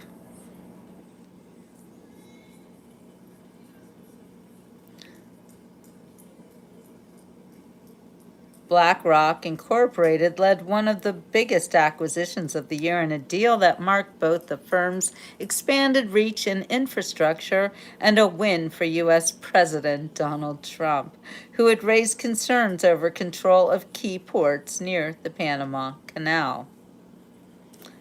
According to Bloomberg, the world's biggest asset manager led a consortium that will buy a controlling stake in Panama ports that had become a political lightning rod, and a larger unit that has operations across 23 countries. C.K. Hutchison, the conglomerate. President Donald Trump's joint address to Congress, which just concluded in the U.S. House chamber. He is still making his way out of the House, being greeted by law. Okay. C.K. Hutchison, the conglomerate founded by Hong Kong billionaire Li Ka-shing, as in ka-ching, said it would receive cash proceeds of more than $19 billion from the sale. C.K. Hutchinson shares jumped as much as 25% in Hong Kong on Wednesday, the most in 27 years. The deal is a major victory for Trump, who had argued that China had taken over the critical waterway without providing evidence. Yeah, according to this biased news outlet, and that the U.S. was paying too much for the passage of ships. So true. He previously demanded the fees charged on U.S. naval and merchant ships be lowered, or else Panama should return the canal to the U.S. The agreement was reached alongside. Turn this around. Hi guys, hello. It's your beach report. The agreement was reached alongside a deal in principle for BlackRock and its Global Infrastructure Partners unit, along with Mediterranean Shipping Company's Ports Division, to acquire units that hold 80% of the Hutchison Ports Group, which operates 43 ports in 23 countries, the company said on Tuesday in a statement. The consortium will also acquire 90% of Panama Ports Company, which operates the two entryways in Balboa and Cristobal. The deal also removes a headache for billionaire Lee. As recently as January, his company said it was committed to continue operating in the country, but has faced increased scrutiny amid Trump's threats. Panama's government had been weighing whether to cancel the company's contract, Bloomberg reported last month, and had also initiated an audit. It will also be a lucrative exit for CK Hutchison if the deal goes through. At $19 billion, the proceeds the Hong Kong conglomerate gets from the port business buyout is worth as much as CK Hutchison's market valuation and, quote, a total free ride for shareholders, unquote, said Kenny Wen, head of investment strategy at KGI Asia Limited. Shareholders' expectations of a special dividend or share buyback will increase significantly. So President Trump secures yet another win with the Panama Canal. I'll read you one more story about that. Hey, Sherry, you are so welcome. That was great that he tore up the NAFTA agreement. Yeah, too bad. So sad. Anyway, here. Port sale offers Panama way out of Trump row, according to experts. Under fierce pressure from U.S. President Donald Trump, Hong Kong firm Hutchison has agreed to sell two ports it operates at the entrance to the Panama Canal to a U.S.-led consortium. Mic drop. Alrighty then. Let's see, anything else we need to know? Oh, Business Korea. I love these stories about the Panama Canal. Trump's pressure leads Hong Kong firm to sell Panama Canal port stake to U.S. In response to U.S. President Donald Trump's claims to wrest control over the Panama Canal, a Hong Kong-based company holding port operation stakes is expected to sell its shares to an investor group backed by BlackRock of the United States. CK Hutchison Holdings has agreed to transfer its Panama Canal port operation division to a consortium of U.S. asset management companies, including BlackRock, Global Infrastructure Partners, and Till Group.